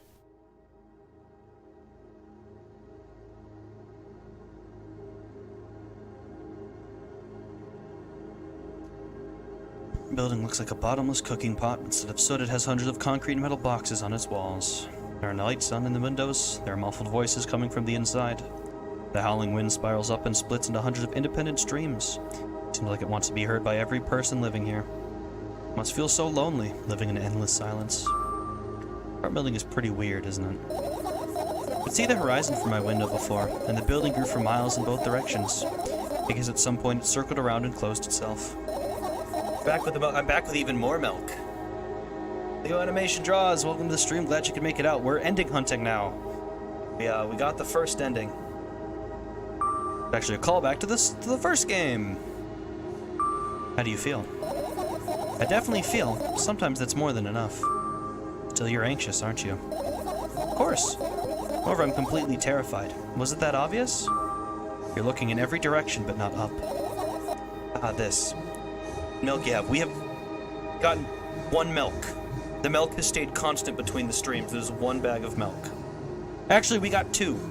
We got two from the first ending. We get a second bag of milk. See? Milk. I got this one. I got this picture last night, and now we have milk on screen.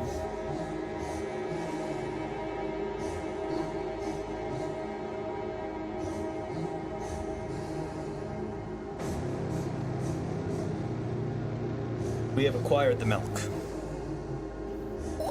I've already told you, haven't I? About what? You know, small stuff. Can small stuff make you terrified? It's hard to explain. I climb up the metal railing and let my legs hang down. I sneak short glances at the abyss from time to time. It replies with angry, cold breath. That's how we interact, like old friends. Sometimes I feel like the whole world pretends to be crazy, as if it's trying to make me believe in something that doesn't exist. That's weird, isn't it? Yes, but at the same time it makes me feel a little bit happy. Everything around me was created for my sake, to deceive, trick, confuse me. If that's true, I guess I'm not so crazy myself, after all.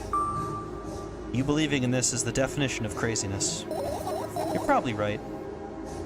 Another gust of wind blasts against the pot's walls, smashing the glass to dust and blowing away the concrete crust. I, on the other hand, feel a gentle breeze that only ruffles my hair. Still haven't come up with a code word. You're the one to remember your promise. You don't need a code word anymore. I don't like when this happens. I want to remember certain things only when I want to. Nonetheless, you've made that promise. And I'll keep it. You need to keep in mind that from this moment on, every word will bring me pain. I bend down and imagine falling into the abyss. I have exactly 2 minutes before I meet my end.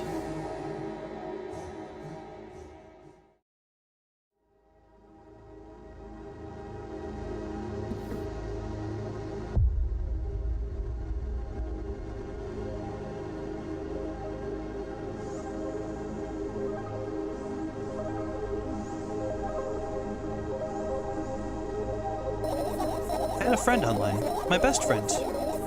Even though the combination of letters he used instead of his name wasn't that cool. Well, the combination of pixels he had instead of his photo was also boring and unattractive. It's so strange and wrong, breaking the rules of being online. Why was he doing that? Maybe his code was a few lines short. I don't quite get what you mean. I could tell you about those rules. You can't find them anywhere, but I'm smart, so I figured them out myself. Although, not sure if I should divulge them. Why? When I try to say what I think out loud, I tend to make mistakes. If I make just a single one, then everything that comes out after contradicts my thoughts. And I end up with the opposite position. And I don't want that. According to that logic, it'd be better for you to keep your mouth shut forever. Yeah, that's my dream. Keep my mouth shut, never get up from bed, never see or hear anything. Just dream on and on. Why is everything so terrible? Get distracted. What was that about your friend? My friend? Ah, yes. He was brazen enough to... Come on, gather your thoughts. He somehow made me believe that he was real. He kept describing someone else's life to me in detail as if it was him. And he expected me to do the same. And then I told him everything about myself, without hiding a single thing. I grip my teeth. The wind whips my face without mercy, slices my skin into uneven strips, as if it's a piece of thin cloth. He knew more about me than anybody else in the world. You know what he did? Yes. Sending an army of bots to harass me was probably fun. And what's most important, it was a win-win situation. They spawn here and there, simple bits of code that are effortless to run. No wonder the algorithm assigns that pattern more often than the others from the list. Text and video generators get to work at the same time. My name surfaces on the web more and more. It's unbearable. Unbearable. Around every corner, every balcony, ceiling, attic, wall, I always feel many pairs of watchful eyes directed at me. And now they watch me from the screens, too. But I'll put an end to it. I've decided a long time ago. Though, maybe I only decided that only... My body finally crashes into the ground, smashing into millions of tiny pieces like porcelain. I'm cold. Let's go back inside.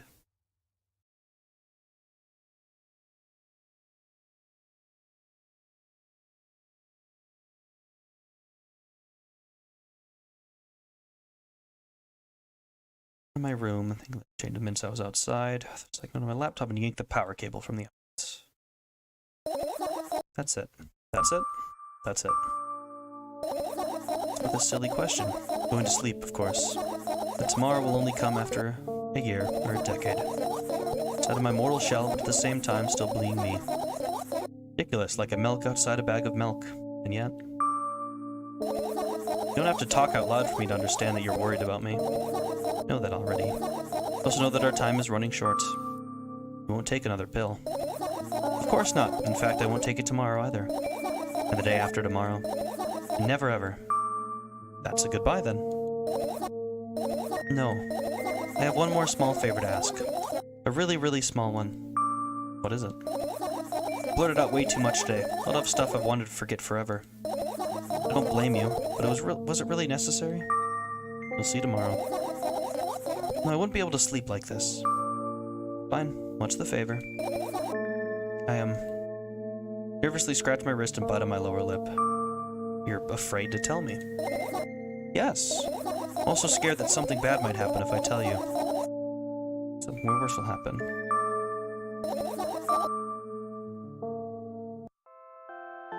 Alright. Get to the dream.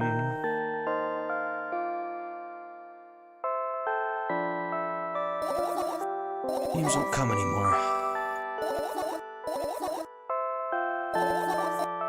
Week of insomnia, letters floating in the air, strange silhouettes. Collapse in the middle of the room.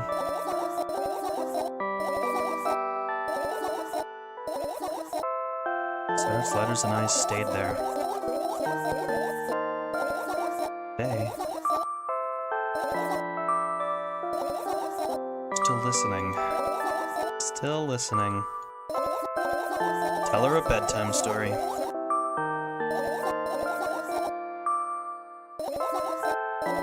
Talk about something without stopping.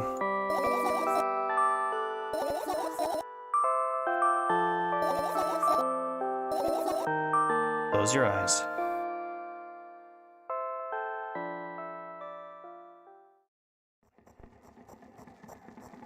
Anyone there? I wake up lying on the cold floor in the center of a cramped room. I look around without standing up. There's no furniture, just naked walls and a single door. I can hear muffled sounds coming from the other side of it. Scary sounds. I hug my knees and wrap myself in my sweater like it's a blanket. It's no use. I'm chilled to the bone. The room is pretty spacious, but I still can't shake the feeling that I'm trapped inside a suffocating casket. And the faint blue glow that sneaks in through the keyhole only adds to that feeling. Want to know what's outside? As of on cue, an inhuman roar comes from the other side of the door. It becomes louder and louder, more and more distinct with every passing second. Somebody or something is getting closer. I curl into a ball, trying to take up as little space as possible. Maybe I can become invisible, or become smaller in some miraculous way. In the meantime, the howl becomes unbearably loud. But only for a moment. Then it sheepishly backs off until I can't hear it anymore. I finally decide to stand up. After I do that, I hear another strange sound. It's coming from right above me now. The ceiling moves upwards, squeaking. Small debris is falling on my head.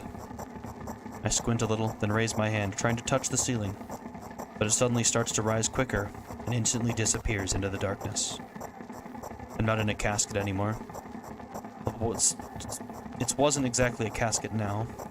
It was a well in the form of a casket. The room becomes darker and colder. I'll have to do something at some point.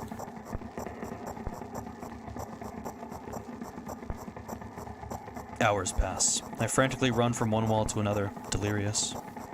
The walls run away from me, making the already spacious room even bigger. In the end, I stand amidst endless darkness, and only the door is watching me with its eye. I kept purposely avoiding it. I could sometimes hear horrifying rustles and howls on the outside. However, now I don't even have a choice anymore. I slowly come up to the door and reach out toward it. As expected, the door also moves away from me. I continue moving forward with my hand stretched out. I don't want to lose the only source of light in this pitch-black darkness. At some point I get tired of sneaking up on the door, like it's some wild animal. So I lunge at it, trying to grab the handle. However, at the last moment the door whizzes away and I fall to the cold floor, unable to keep my balance. It hurts. Stupid door. Stupid, nasty curse door. I hate you. I hate you. I scream at the top of my lungs. I finally let out all the despair that I had bottled up. I slowly realize how horrible the situation I ended up in is. No. I don't stop screaming for a moment because I'm scared to end up in complete silence. If the reality around me disappears, my twisted imagination will take over, and the realest thing I have right now is my voice. Yeah, I can hear you. A voice coming from the other side of the door. I'm here. Come closer. I scream thrice as hard as before. I scream until my throat hurts, till my ears start buzzing. My biggest wish right now is to keep in touch with that person, whoever they are. Hey, where are you? I rush towards the door, stumbling on the way. I keep running for a minute, then 10 minutes, but the door isn't even an inch closer. At the same time, the distance between us hasn't grown either, which means I match it in speed. I just need to make one final push. I gather the last bit of strength I have and push my legs off the ground. The jump feels like an eternity. I stretch out my hand, almost touching the scratchy wood.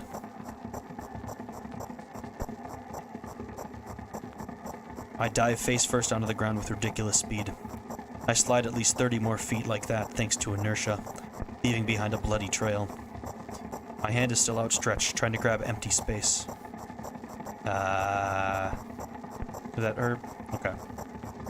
Tears stream down my face, making the numerous scratches burn. I try to wipe them, but I scream and yank my hand away the moment I touch my face. My lips and nose are now a mushy mess.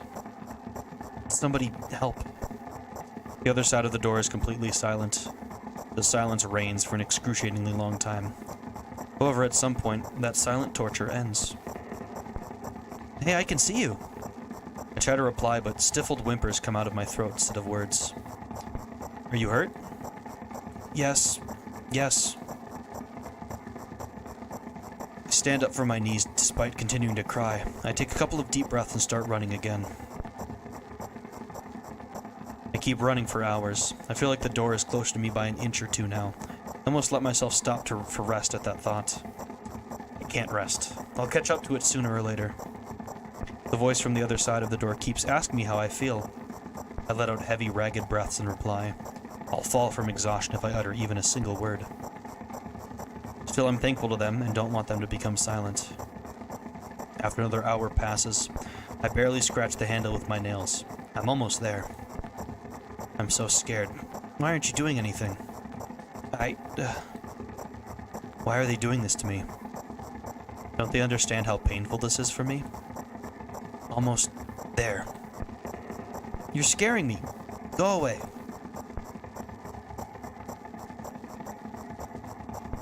Rage fills my brain. I ignore the pain in my bones and channel all my strength into one final jump.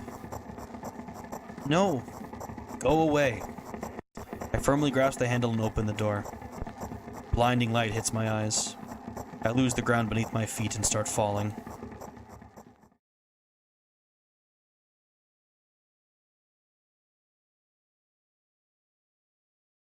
I'm lying face down in grass. I smell water, earth, and the dampness of the night, and grass, of course. The wind tickles the back of my head. It howls and jumps around restlessly. Lying down like this is unpleasant and rude when nature is so alive around me with sounds, and I'm pretty sure colors, too. I stand up, full of anticipation. I see an endless field, a clear sky without a single star, and a pale moon somewhere very, very far away. I shake my head and try to focus my eyes on anything, but to no avail. My surroundings are just too vast. I feel dizzy.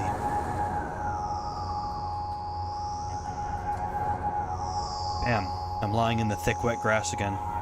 This time I'm looking at the darkness of a night sky, instead of just darkness. Is there any real difference, though? The wind howls. It's clearly upset. But what can I do about it? I hear an indiscernible echo coming from far away. A wolf or someone else. Does it even matter? I'm in the grass. Nobody can see me. Ooh. The echo draws closer and closer. At some point I realize that it's not a wolf. I jump up and start turning my head in a panic. Where's that sound coming from? I haven't said that out loud, but got an instant reply. Ooh. Hey, I can hear you. My voice runs across the field, mixing with the rustle of the grass and the howls of the wind. Feels like it's about to get absorbed by them, but...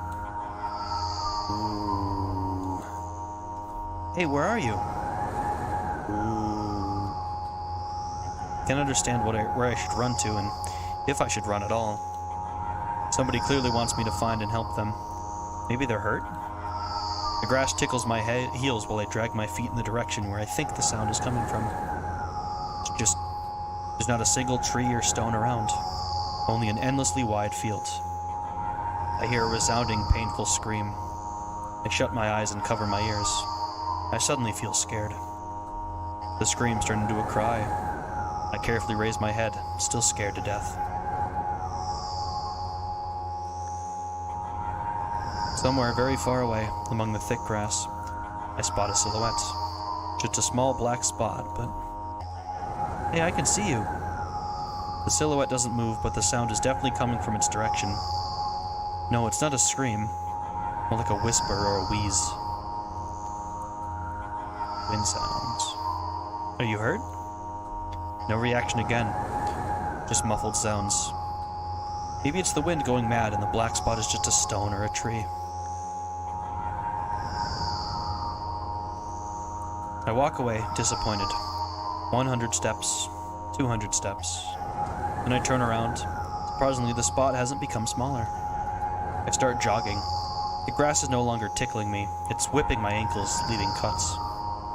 Feeling of panic and unexplainable dread grow in me. A stone, a tree. Why the hell is this field endless? I don't turn around anymore. I know that it's chasing me. The sounds reaching my ears become even stranger, louder and more distinct. The wind is bullying me too, huh? Isn't that right? That's the case, right? Finally, I stop. I ran out of breath. I'm at the brink of dying. At least I think so. Ooh. The horrifying voice is coming right from behind me. I turn around instinctively and, for some reason, try to shield my face, but end up losing balance and falling to the ground. The grass replies with a nasty cackling rustle. Ooh. I've had enough.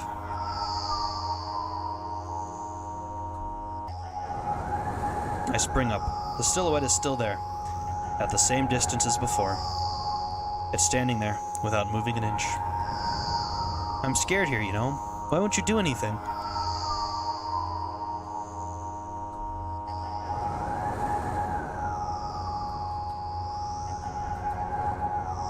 The silhouette trembles and then starts slowly gliding towards me, followed by new sounds, wheezes, moans. Fear shackles me. I can only stand and watch the approaching black spot. My lips are parched. I speak in a voice I don't recognize. You're scaring me. Go away.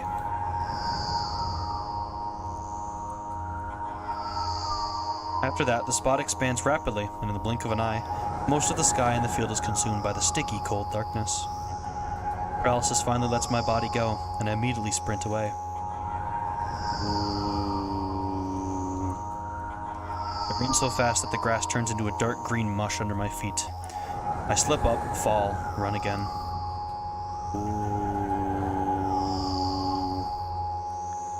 No, no, no, no, no.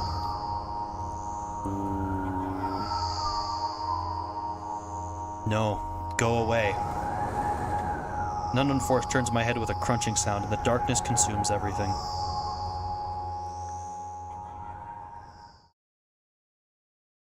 I wake up on the cold floor, in the center of a cramped room. I look around without standing up. There's no furniture, just naked walls.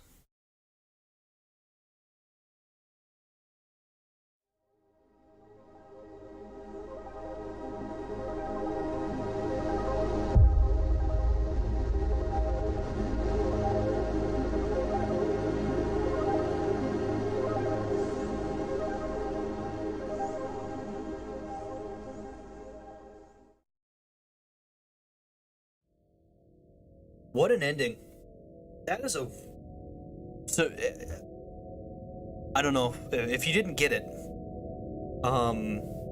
she experienced both parts of the same dream. And that's what the... It was really well written, good lord. It was fantastic.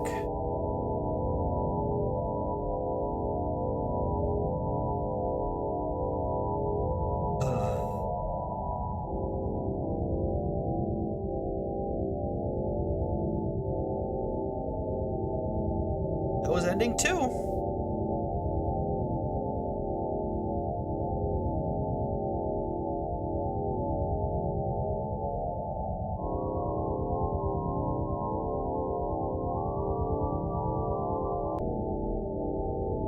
Okay. Jesus Christ. Yeah, OBS just like died. Yeah. Oh no. What's happening? Again? Hello? You got me? Are we good? You all hearing me? Everybody hearing me? Why is this happening? YouTube! What is happening?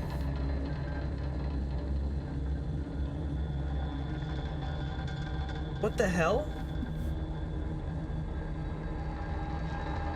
It says I'm getting like it's not disconnecting, but it's like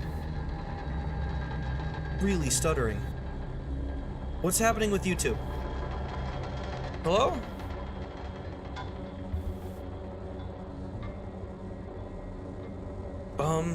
What? I'm dropping so many frames now. What is happening?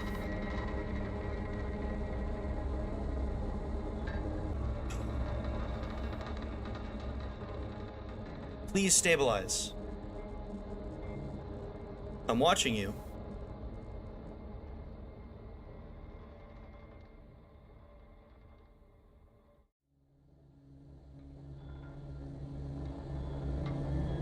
I think we're stabilized now?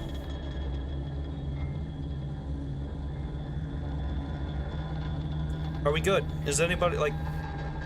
Can anybody tell me if we're good now? It seems we're stabilized, but I'm nervous. What the hell? Now I've dropped no for... Okay. I think we're fine now? I think we're okay? Alright.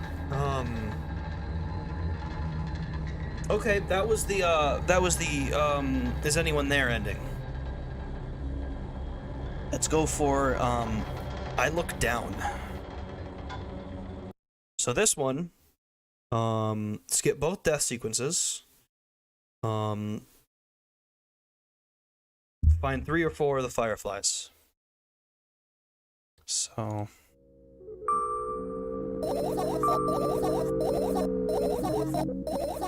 Yay. We have to just skip this.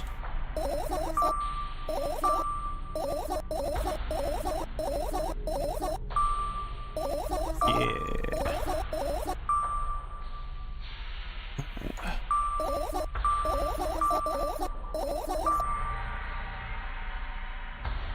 Yeah. There's the skip for 2.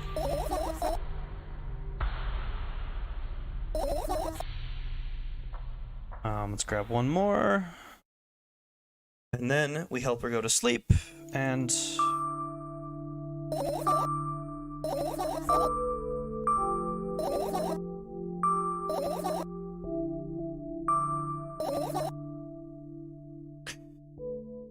skip both death sequences, finish searching, go to bed. I've managed to gather my thoughts, but something still worries me. On the other hand, I wasn't supposed to be happy anyway. Why not? There's something in fun. Okay.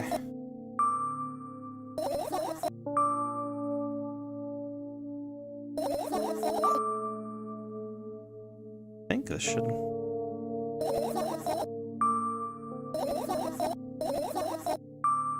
Alright, let's stay here. What are you going to do? Silly question. Going to sleep, of course. Year or a decade. Yet. Yay! Want to take another pill?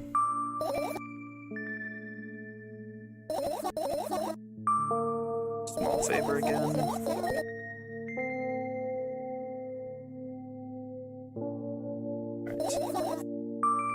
Alright. A favor.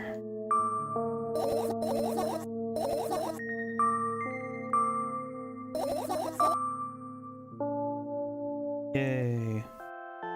To the dream.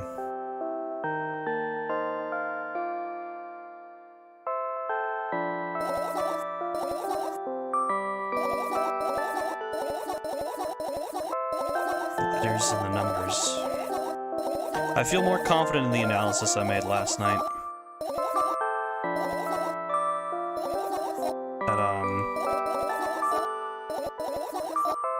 That it's not just like... I know a lot of people seem to have the interpretation that this is a game about depression. I do not agree with that assessment. But that's just me. Anyone can have their own assessment. I just do not think it is a... I look down.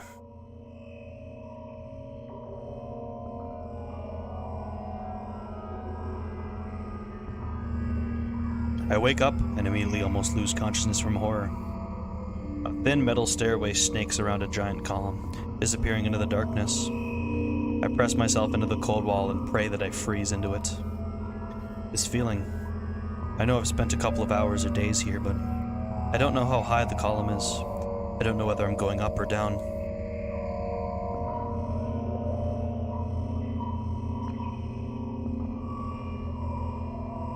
Oh no!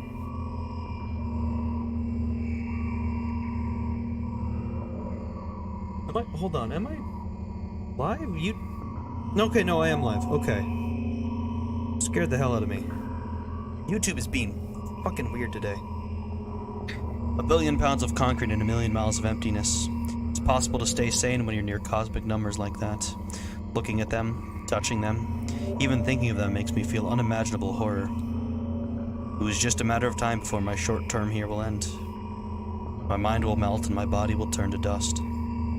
The wall's coarse surface scratches my face.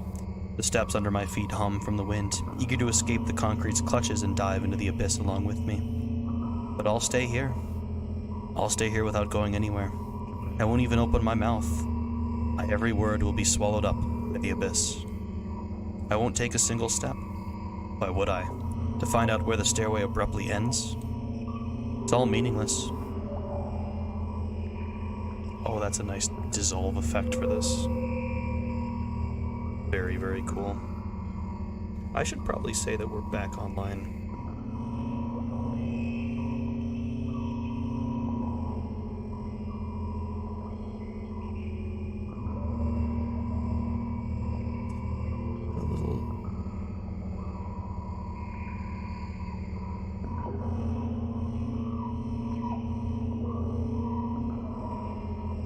Third.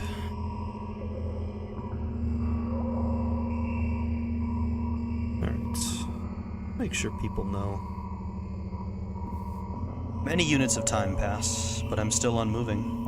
My whole body is trembling, then I realize it's the whole space around me that is trembling. It can't wait to destroy me. Maybe I should gather my will and at least turn my head.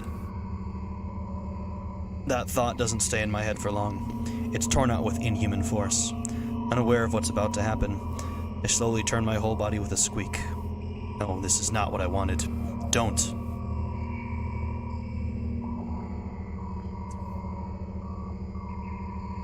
Amongst the silence sings a lonely colossus, unmoving. Until the music stops, the bridge across the dark abyss cannot be seen.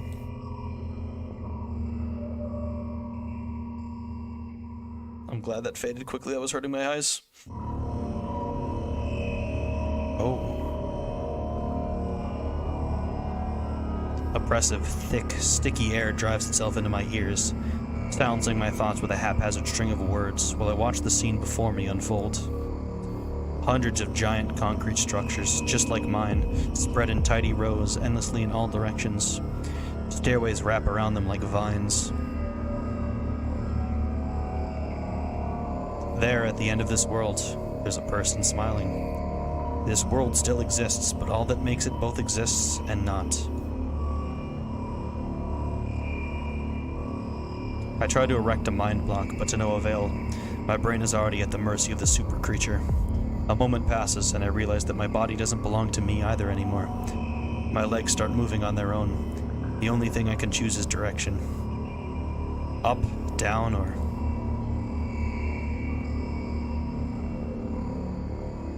The crowd notices blood on Wazek's hands. He runs away. Mendel appears.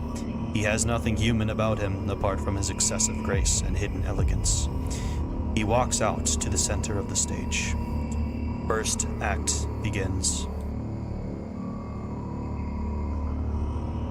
Foreign thoughts become even more incoherent. There's less and less space for my own. Do you feel the connection to your body clearly, or does it still cause confusion and fear? Have you been living through that fear a lot recently? How did it manifest exactly? Answer honestly. Don't hide anything.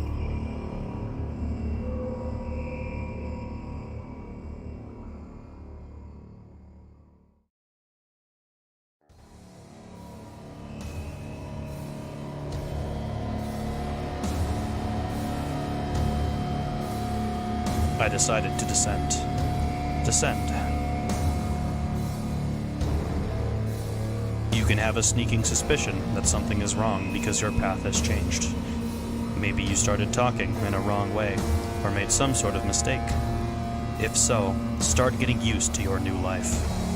Try creating imagery that would instill the fear that everything is, instill the feeling that everything is as it should be, and with time, it will create a new order inside you. I don't doubt that you're going through some hard times, but you have to make sacrifices. Grow up. Only then you'll be able to obtain the meaning of life. Do you get it? Try that if you find it important. Every passing day is a precious gift. If you share a piece of that gift with the world even once, it'll seem like a speck of dust. Do you get it? No, I'm sorry. I won't get that then. Do you get it? Do you get it? Do you get it? Yes, even you get it. when you notice how people look at themselves in the mirror, when you look at your own reflection and realize that it exists in reality? Do you understand how exactly it exists? Jesus.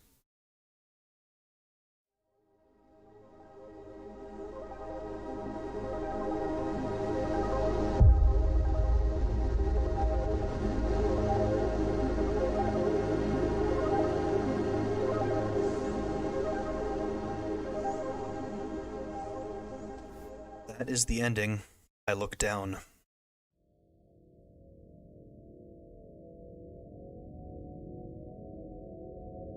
The next ending is called Everything is Fine.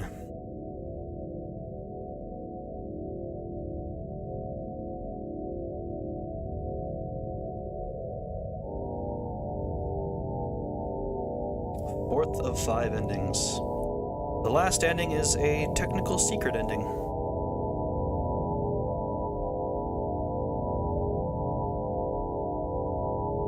I'm really glad my VOD didn't just like cut off after that little weird buffer thing. I'm glad it didn't happen again, seemingly. It was just a weird... I don't know if it was a weird bandwidth thing on my side or if YouTube had like a stutter, a brain fart. Yes.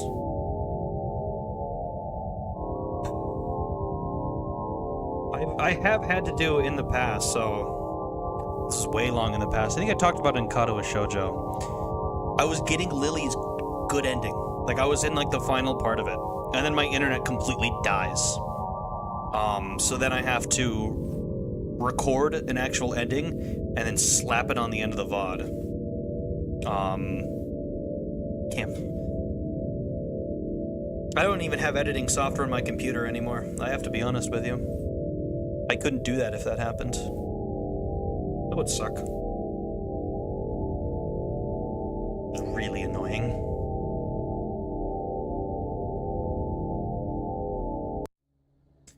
Alright. 3 out of 5, and boy, that would suck. Yeah, well. Maji, welcome to the stream. Glad you could make it out. You've missed 3 endings now. It's a little bit, making good progress on this, though. 2 hours, we've gotten 3 of 5. This game is so good. I adore this. This is amazing. Alright, so this one, we have to get all 6 fireflies and skip the death scenes. I will be skipping through the dialogue, because I've... Oh, this is funny. Okay, right here is, like, the...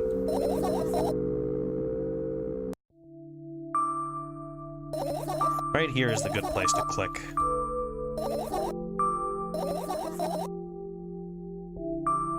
Three. This one we have to skip.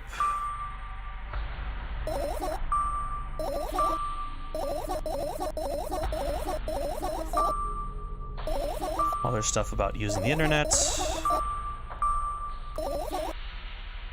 Yeah, I don't think we actually have to see the second death scene again.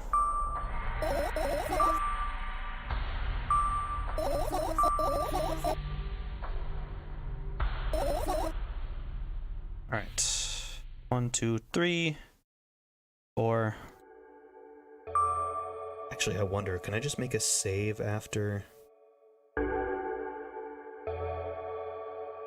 Select all fireflies and skip both death scenes. Okay, actually, I should make a save after that. Oh, perfect. Make a save after we get this last firefly.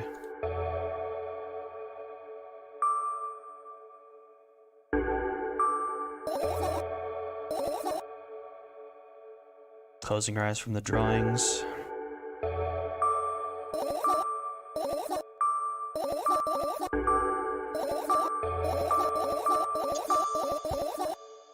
Loop of calm down.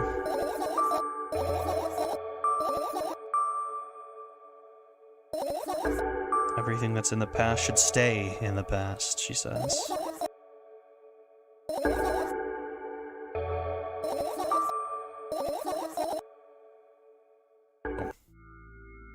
School bag. You are there, but I don't care. Me you're laughing at? You're not my pet. Going along with this nonsense anymore, got it?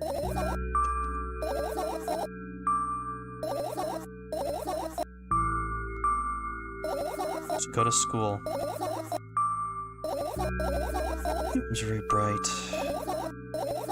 The beds were also soft. Remember your last day there. Me up earlier than usual. He told me I'm already too old for the school curriculum. I just realized that some time ago the tasks were way too easy. Then we got into the car and went home. Mom greeted us there, we had dinner, and went to our rooms.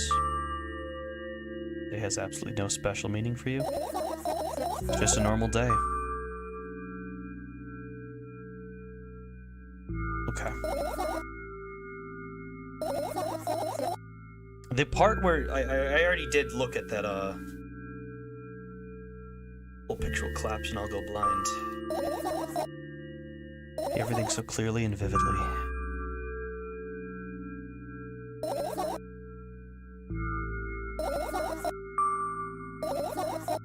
Okay. So that's all of them. Both of them require all of them and skipping both death scenes, so...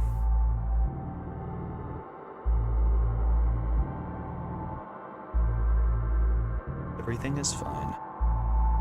Make this save here.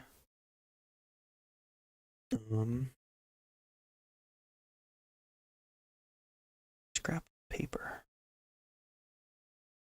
It's that thing right there. That's for the fifth ending. The secret item. Alright. But this will be the everything is fine ending. After we get to the sleep part. Found all the fireflies. Supposed to be happy anyway.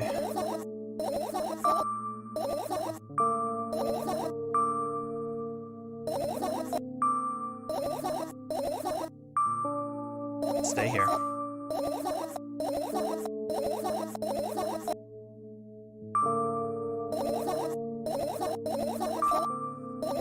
Take another pill.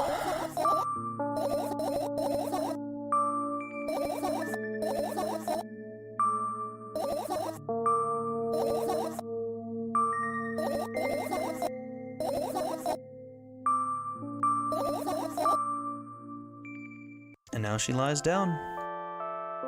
Almost ready for the dream.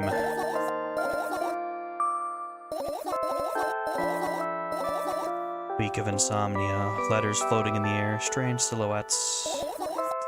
As she collapsed. And then they never went away. Silhouettes, letters, and eyes.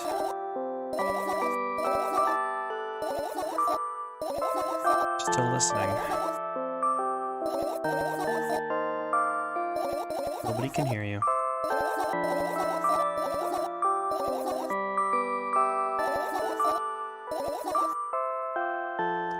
Close your eyes.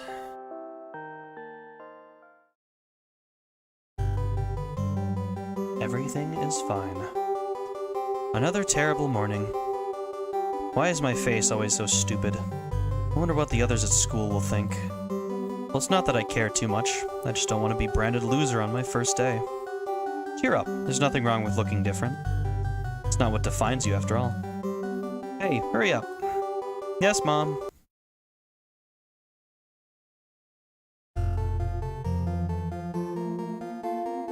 Another terrible morning.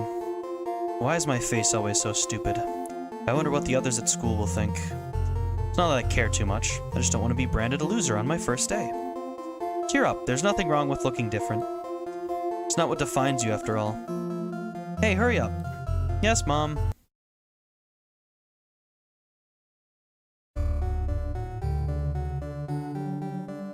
Another terrible morning. Ooh, why is my face always so stupid? I wonder what the others at school will think. Well, it's not that I care too much. I just don't want to be branded a loser on my first day. Cheer up. There's nothing wrong with looking different. It's not what defines you, after all. Hey, hurry up. Yes, Mom.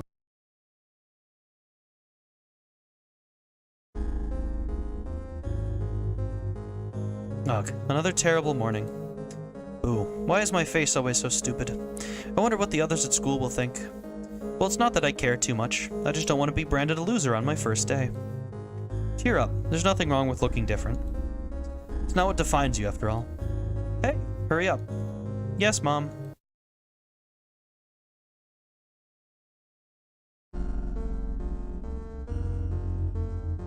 Another terrible morning. Ooh, why is my face always so stupid? I wonder what the others at school will think. Well, it's not that I care too much. I just don't want to be branded a loser on my first day. Cheer up. There's nothing wrong with looking different. That's not what defines you after all. Hey, hurry up. Yes, Mom.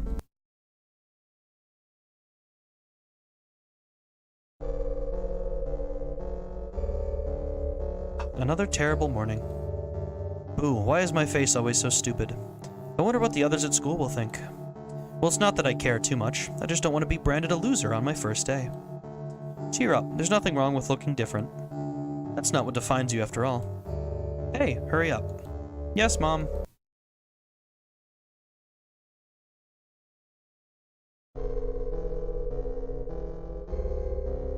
Another terrible morning. Ooh, why is my face always so stupid?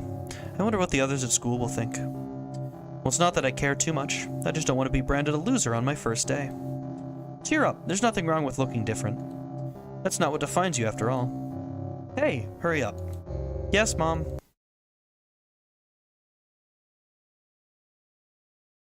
I hate when I wake up like this, too. Another terrible morning. Ooh, why is my face always so stupid? I wonder what the others at school will think. It's not that I care too much. I just don't want to be branded a loser on my first day. Cheer up. There's nothing wrong with looking different. That's not what defines you after all. It's Novella! Holy shit! Novella cameo! It's the Novella cipher. Oh my god. Hey, hurry up. Yes, Mom. Oh my god, Novella.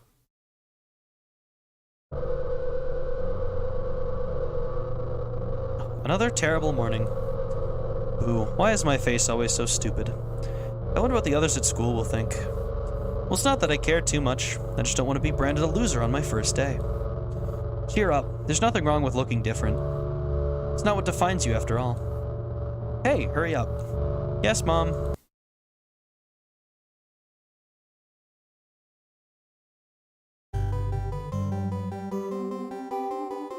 Good morning. I feel wonderful today. Can't wait for my first day at school. Hey, hurry up. Yes, Mom.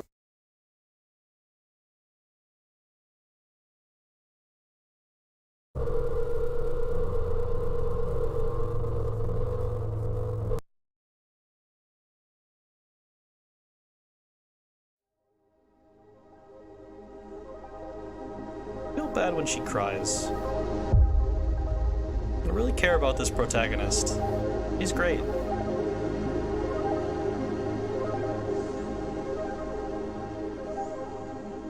I don't think she should cry. That would be sad.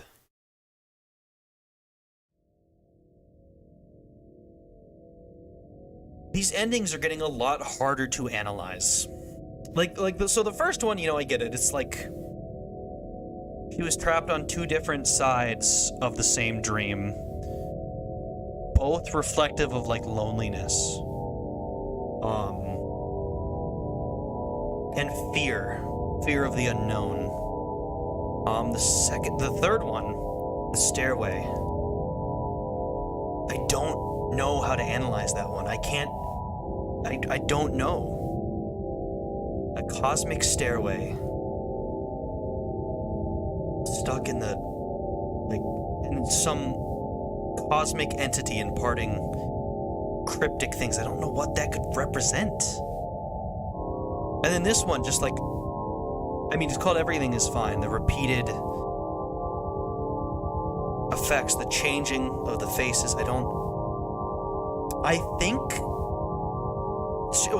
So she's very cyclical in her thinking. It shows a lot. We saw it in the first one. The, excuse me what? Oh, excuse me what? Oh, excuse me what? Oh. And then just thoughts are very cyclical with the changing in the expression.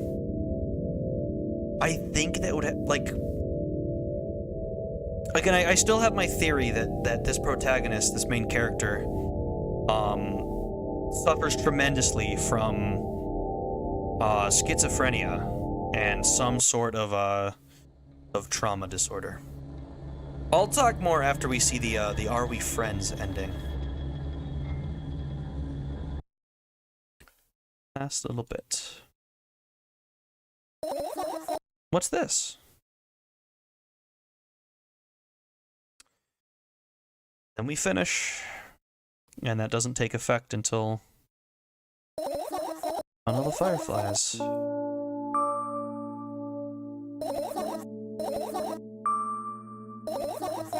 Alright.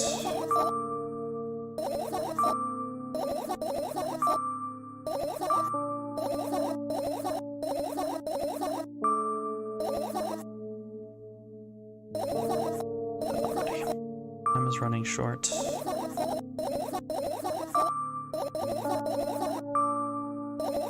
What if my mouse clicking gets picked up on mic? I can hear it. I heard it sometimes in Katawa Shoujo, but I don't know if my voice or the music in this game is just louder. And it can be picked up more. It's a very loud mouse. Same with my keyboard.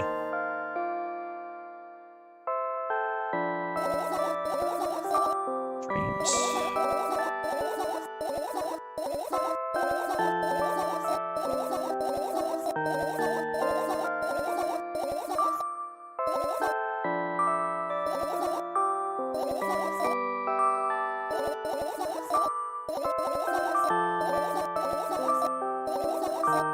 Bedtime story.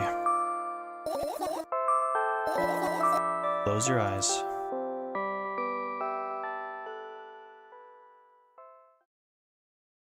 Are we friends? Hello, thank you for choosing our pizzeria.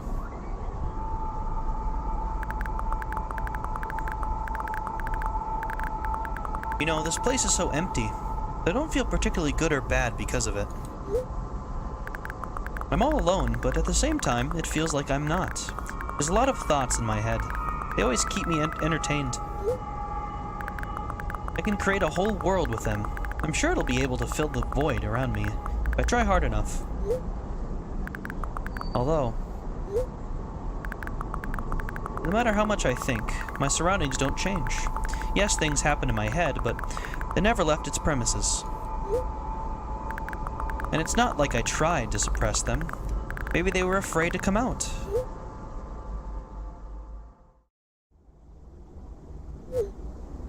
What kind of pizza would you like to order? Anyway, there's so much space in my head that could be put to good use. So every thought would make a senseless and merciless circle in my head, destined to go back to where it started. But there should be an end somewhere. You can't wander around forever. What do you think? I know it sounds scary, but it's not scarier than constantly existing among the void. This place is safe, and nothing bad will happen here.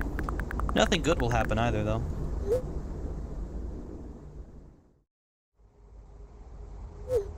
Please note that we have a special offer right now. 3 pizzas for the price of 2. Yeah, there's probably nothing good in having the same thoughts over and over. What's the point of having them anyway? I could have escaped from here, but I feel like my thoughts aren't helping me at all. They should be ashamed, probably. It's nobody's fault that I can't even see a door here. I would have had it easier with one. I tried to find it. It turned out to be a waste of time. No matter where I look, it's not looking good, pun not intended. And that strips me of the last bit of hope for salvation.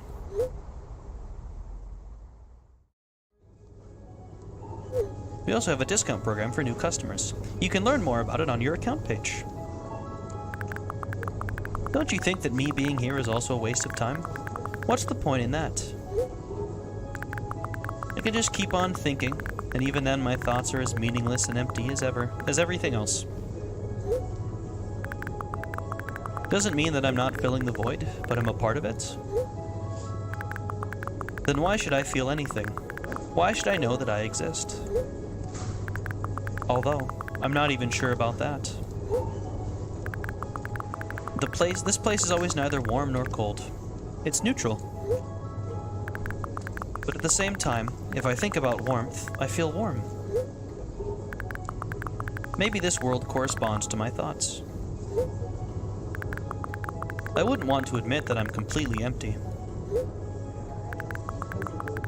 I'm not the reason everything had disappeared, right? Can't I just adapt and get used to having nothing around me, since I can't do anything about it?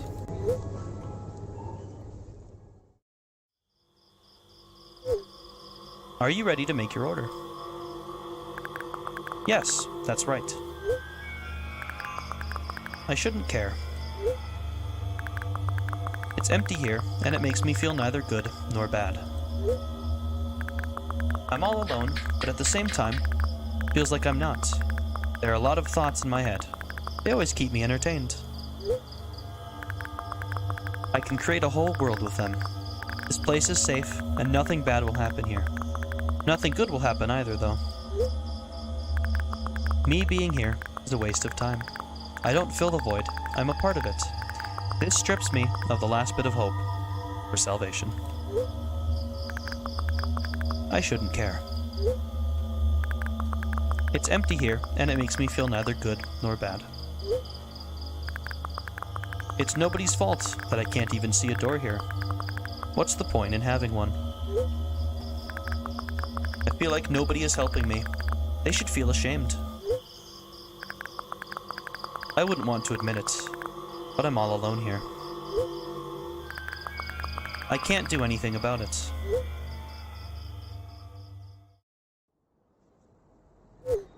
Please note that we have a special offer right now.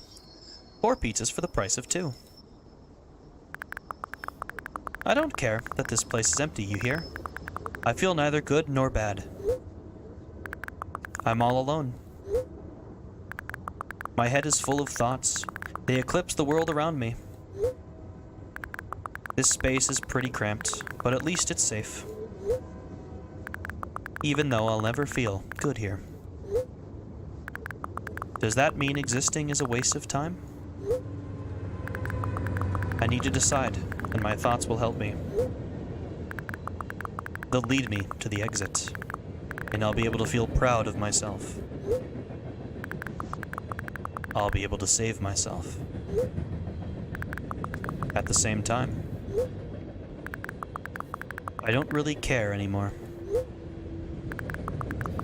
This place is empty, but it makes me feel neither good nor bad. I'm alone, but my head is full of thoughts. A whole world, one might say. If I try hard enough, it'll be able to fill all the void around me. Still, no matter how much I keep thinking, my surroundings don't change. Yes, something happened outside of my head, but what was it? There's not enough space for my thoughts. It's already filled with something else. I don't like this convo being had on what looks like train tracks. I want to know what this fucking voice is saying in the background. You hear it too, right? The backwards? Even if there's nothing around me, I'm still here. And my head is full of thoughts. If I try hard enough. So the world isn't empty after all. I can't see anything.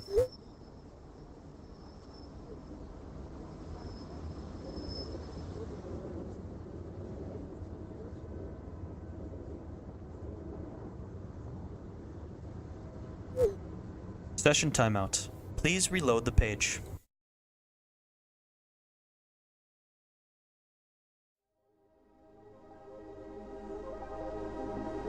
Boy, I don't know how to analyze any of these goddamn endings. Good lord.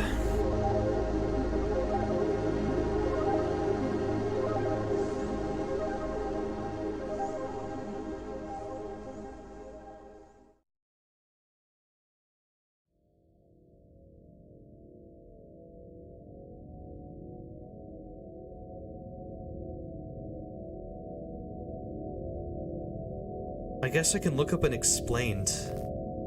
There are video essays.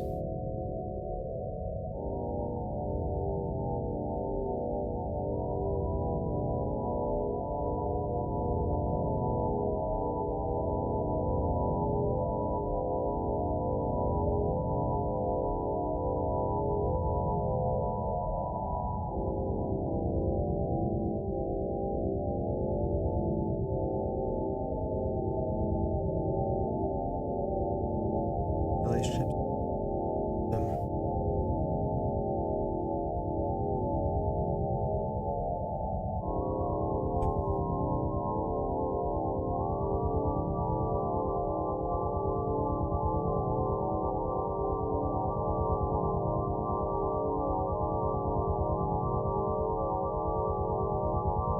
Yeah, I don't...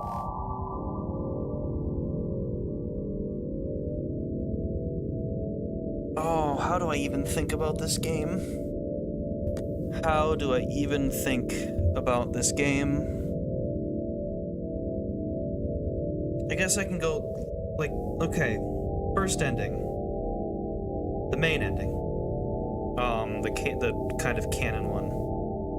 You won't get it. He becomes like the helping character in the first one. My original theory still stands. I believe that the main character, is some level of maybe not paranoid schizophrenic, but at least a schizophrenic. She has, even from my base knowledge, I think she's showing signs of schizophrenia. And lots of them. There's also like the background indicators, the medication, the lots of it.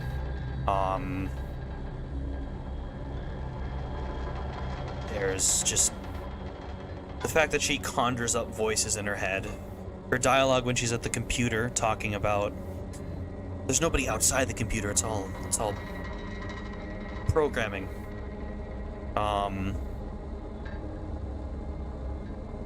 She can't keep her thoughts straight. She's very cyclical. When she talks about going to school, her story changes 3 times. I can't process this game. Like, I just don't know. How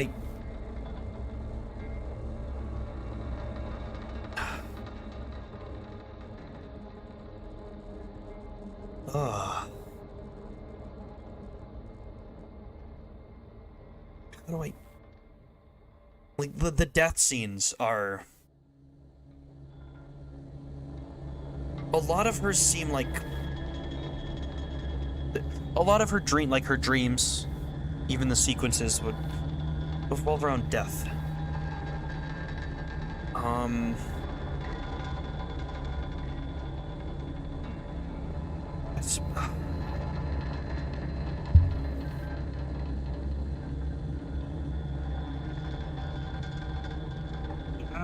I can't, like... I can check. Hopefully opening Steam won't, like, destroy YouTube. Didn't. Only 23% of players have, is anyone there and I look down. That's crazy. I do have 100% achievements, though, which is nice. But, first death, I died and felt something.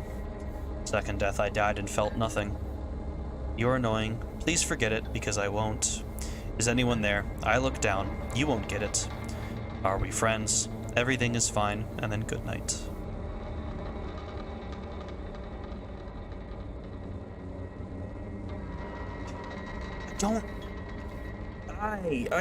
I want to talk about this game, but I don't know how to. Oh, that's a psychosis is a good mention.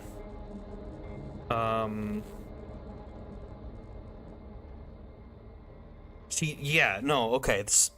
That helps me frame my thoughts a little bit more. She definitely suffers from psychosis as well. They get schizophrenia and psychosis. A couple of the, like, talked about being detached from the body. That's a lot of what the cosmic entities think. It was her being detached.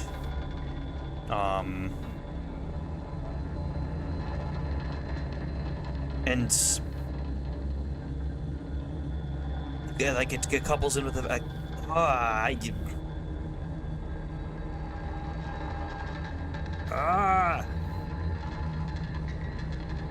I'm trying to think, and I can't think. I'm overloading myself.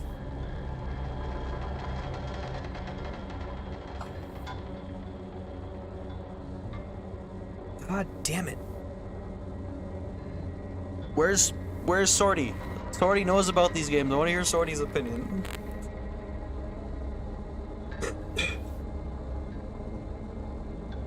I think there's parts of it. It was reflected in the first game too.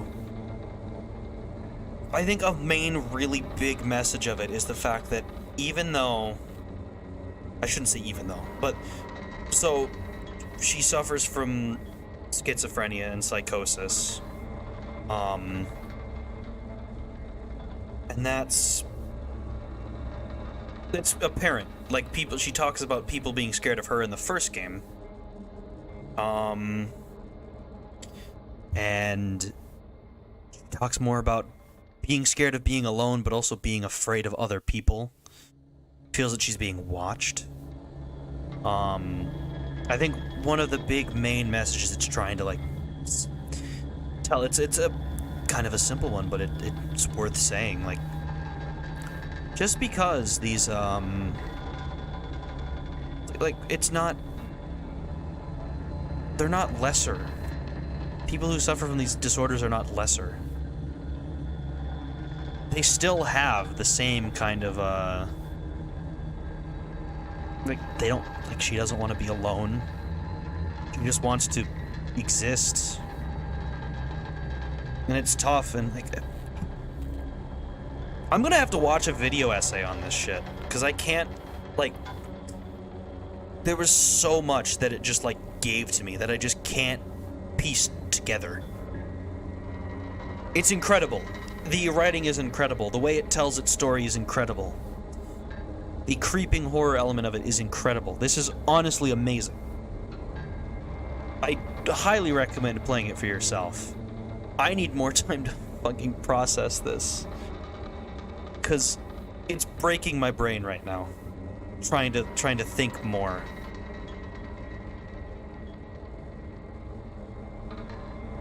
A lot more abstract from the previous games, but, like, yeah, it's so interesting, because, I mean, the first game was so one-minded in how it went, but on that one-minded track, it kept itself on the same track. This one, so many more branching paths, so many more different choices, so much more information given to you, and that makes everything so much more muddied. In a good way. This is in a good way. It makes it more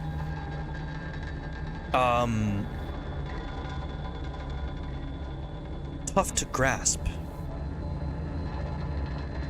There's so much more vagueness in what's being said. And, like, trying to process it is tough. Because you have these dueling themes of psychosis, schizophrenia, possible depression caused by it, a trauma. I did notice the image from the second death.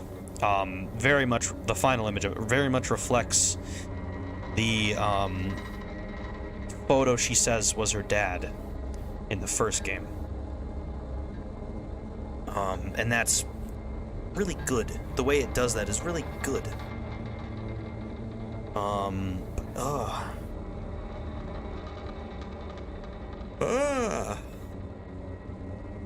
I have to, like, sit down more with my thoughts. I have to read other people's thoughts and, like, piece it together through that, because I know there's a lot of people who do think this game is just about depression. I don't agree with that one. I do think this is a lot of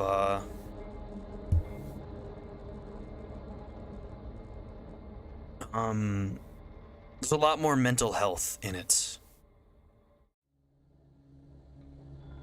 This.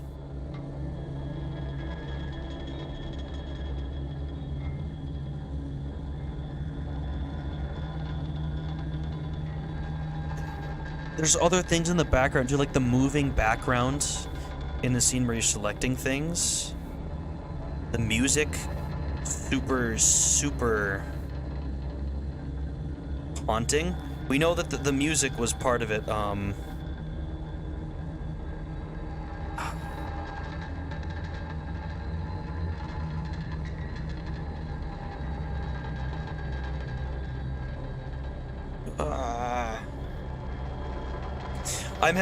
I'm just going in circles right now.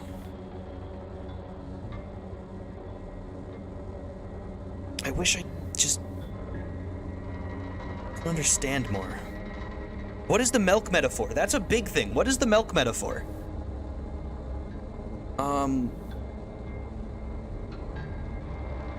We know that, like, we are things that she has conjured up. Like, we're a figment she's using as a sort of therapy.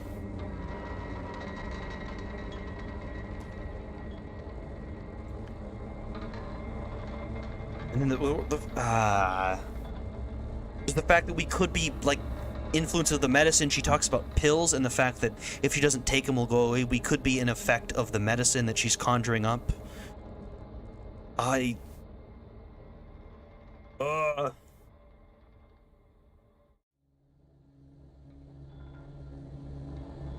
This game is nuanced as fuck. Yeah. It's good. It's making me, like, think so hard. I love this. But I also desperately want to understand more. The way that this writer writes is so evocative. It's so good. It's fantastic. I will think more on this in my own time. I encourage everybody else to play it in their own time. Let me, boom. Boom. Boom. Alright. That was milk outside a bag of milk. Outside a bag of milk. It's still breaking my brain. I can't figure it out exactly. That was even more psychologically scarring, Milk. Milk is dangerous. Jesus. That was incredible, though. I love that. I love the way it does everything. And because I love it, I want to understand it more. So, I guess that's a